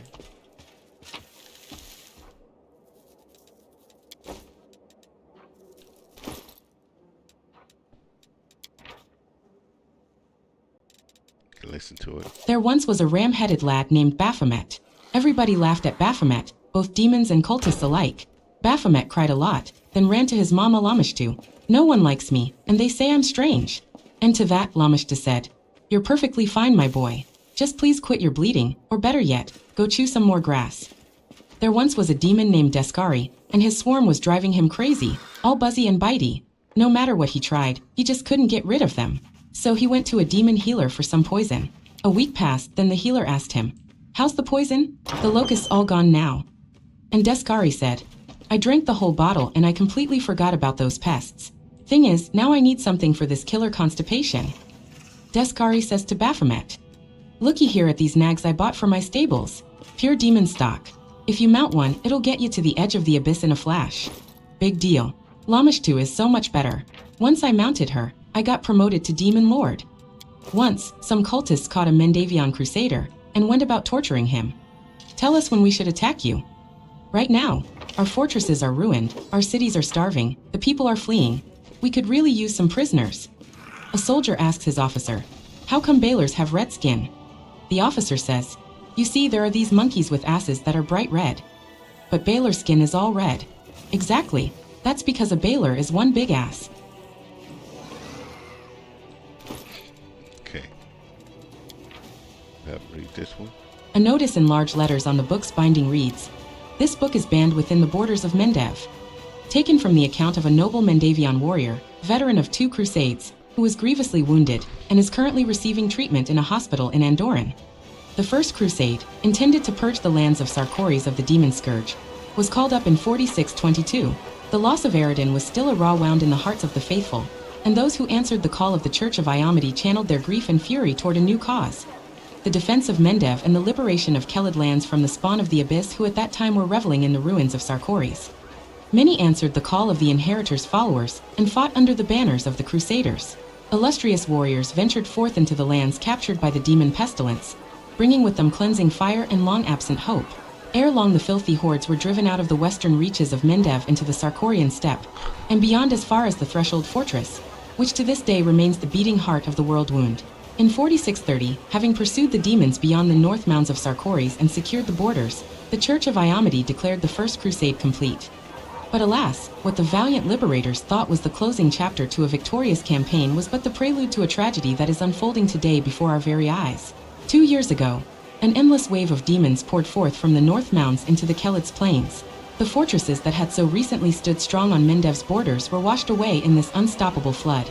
The Second Crusade was called up without delay, but it was too late. The source of the corruption, the World Wound, opened its putrid maw wider to disgorge not scattered hordes, but full-fledged armies led by monstrous generals. The Second Crusade goes on, but the morale of Golarian's defenders is at its lowest ebb.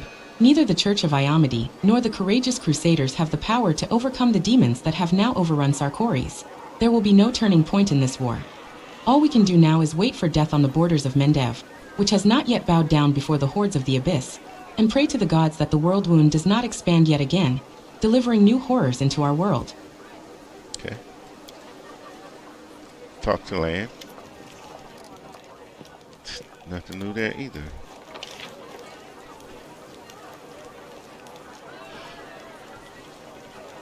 So has that been everybody?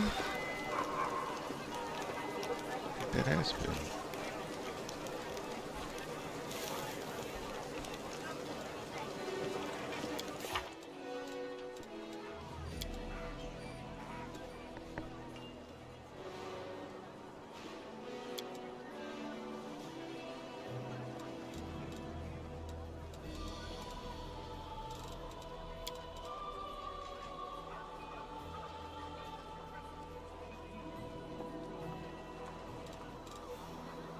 Okay.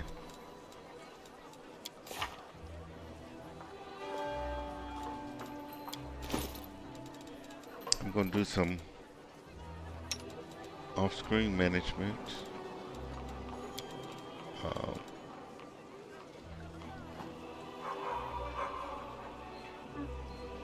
Increases animal companion's base speed by 10 feet and grants it additional attack opportunity. So your base speed is already 60, so I'll give it 70. And you get additional attack opportunity. Sounds good to me. Okay.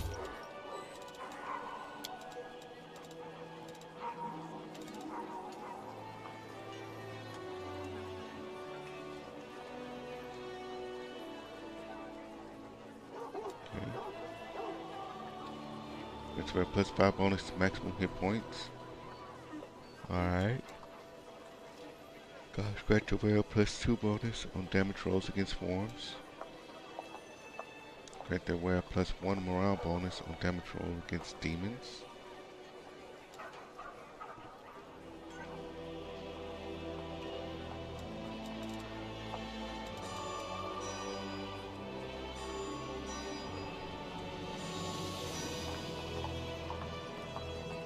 Okay, that's for kineticists.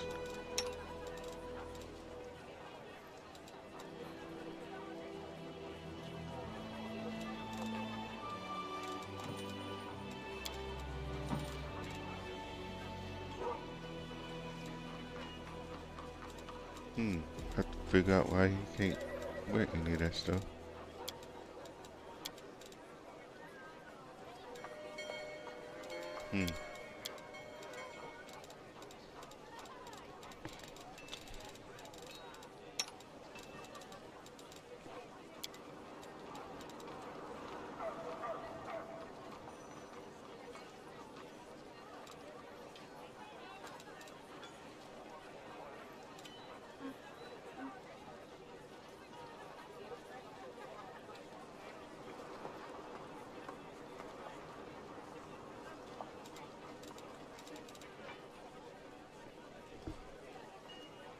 +3 piercing, but it's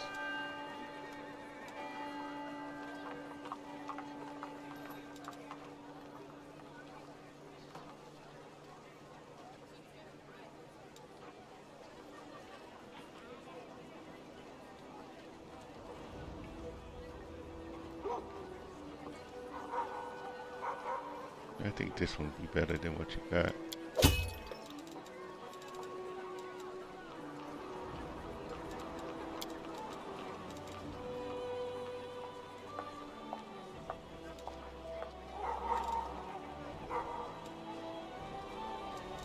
Okay.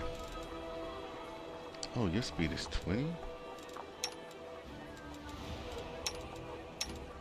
40 and 70. All right. So I think, like I said, I'm going to do some inventory management off screen and try to figure out where we're going to go next. We got to get our armies together to clear out some pathways, and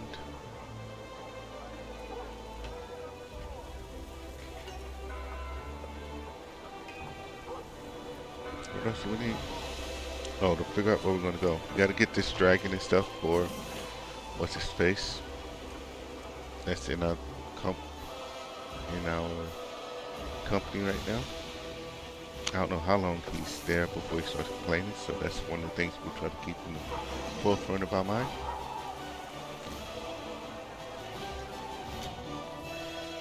But until next time, let's go ahead and end tonight. Like I said, I'll do some mainly staring and figuring out what I'm going to give who. I still don't. I kind of like to swap out people in and out for the most part. Try to use different party members for things, but we'll see how it goes. Anyways, like always, please ensure that you take the time. And well, thank you for watching, but please ensure that you take the time to enjoy your day, enjoy your night, and enjoy life, because it's too short not to. Till next time, peace out.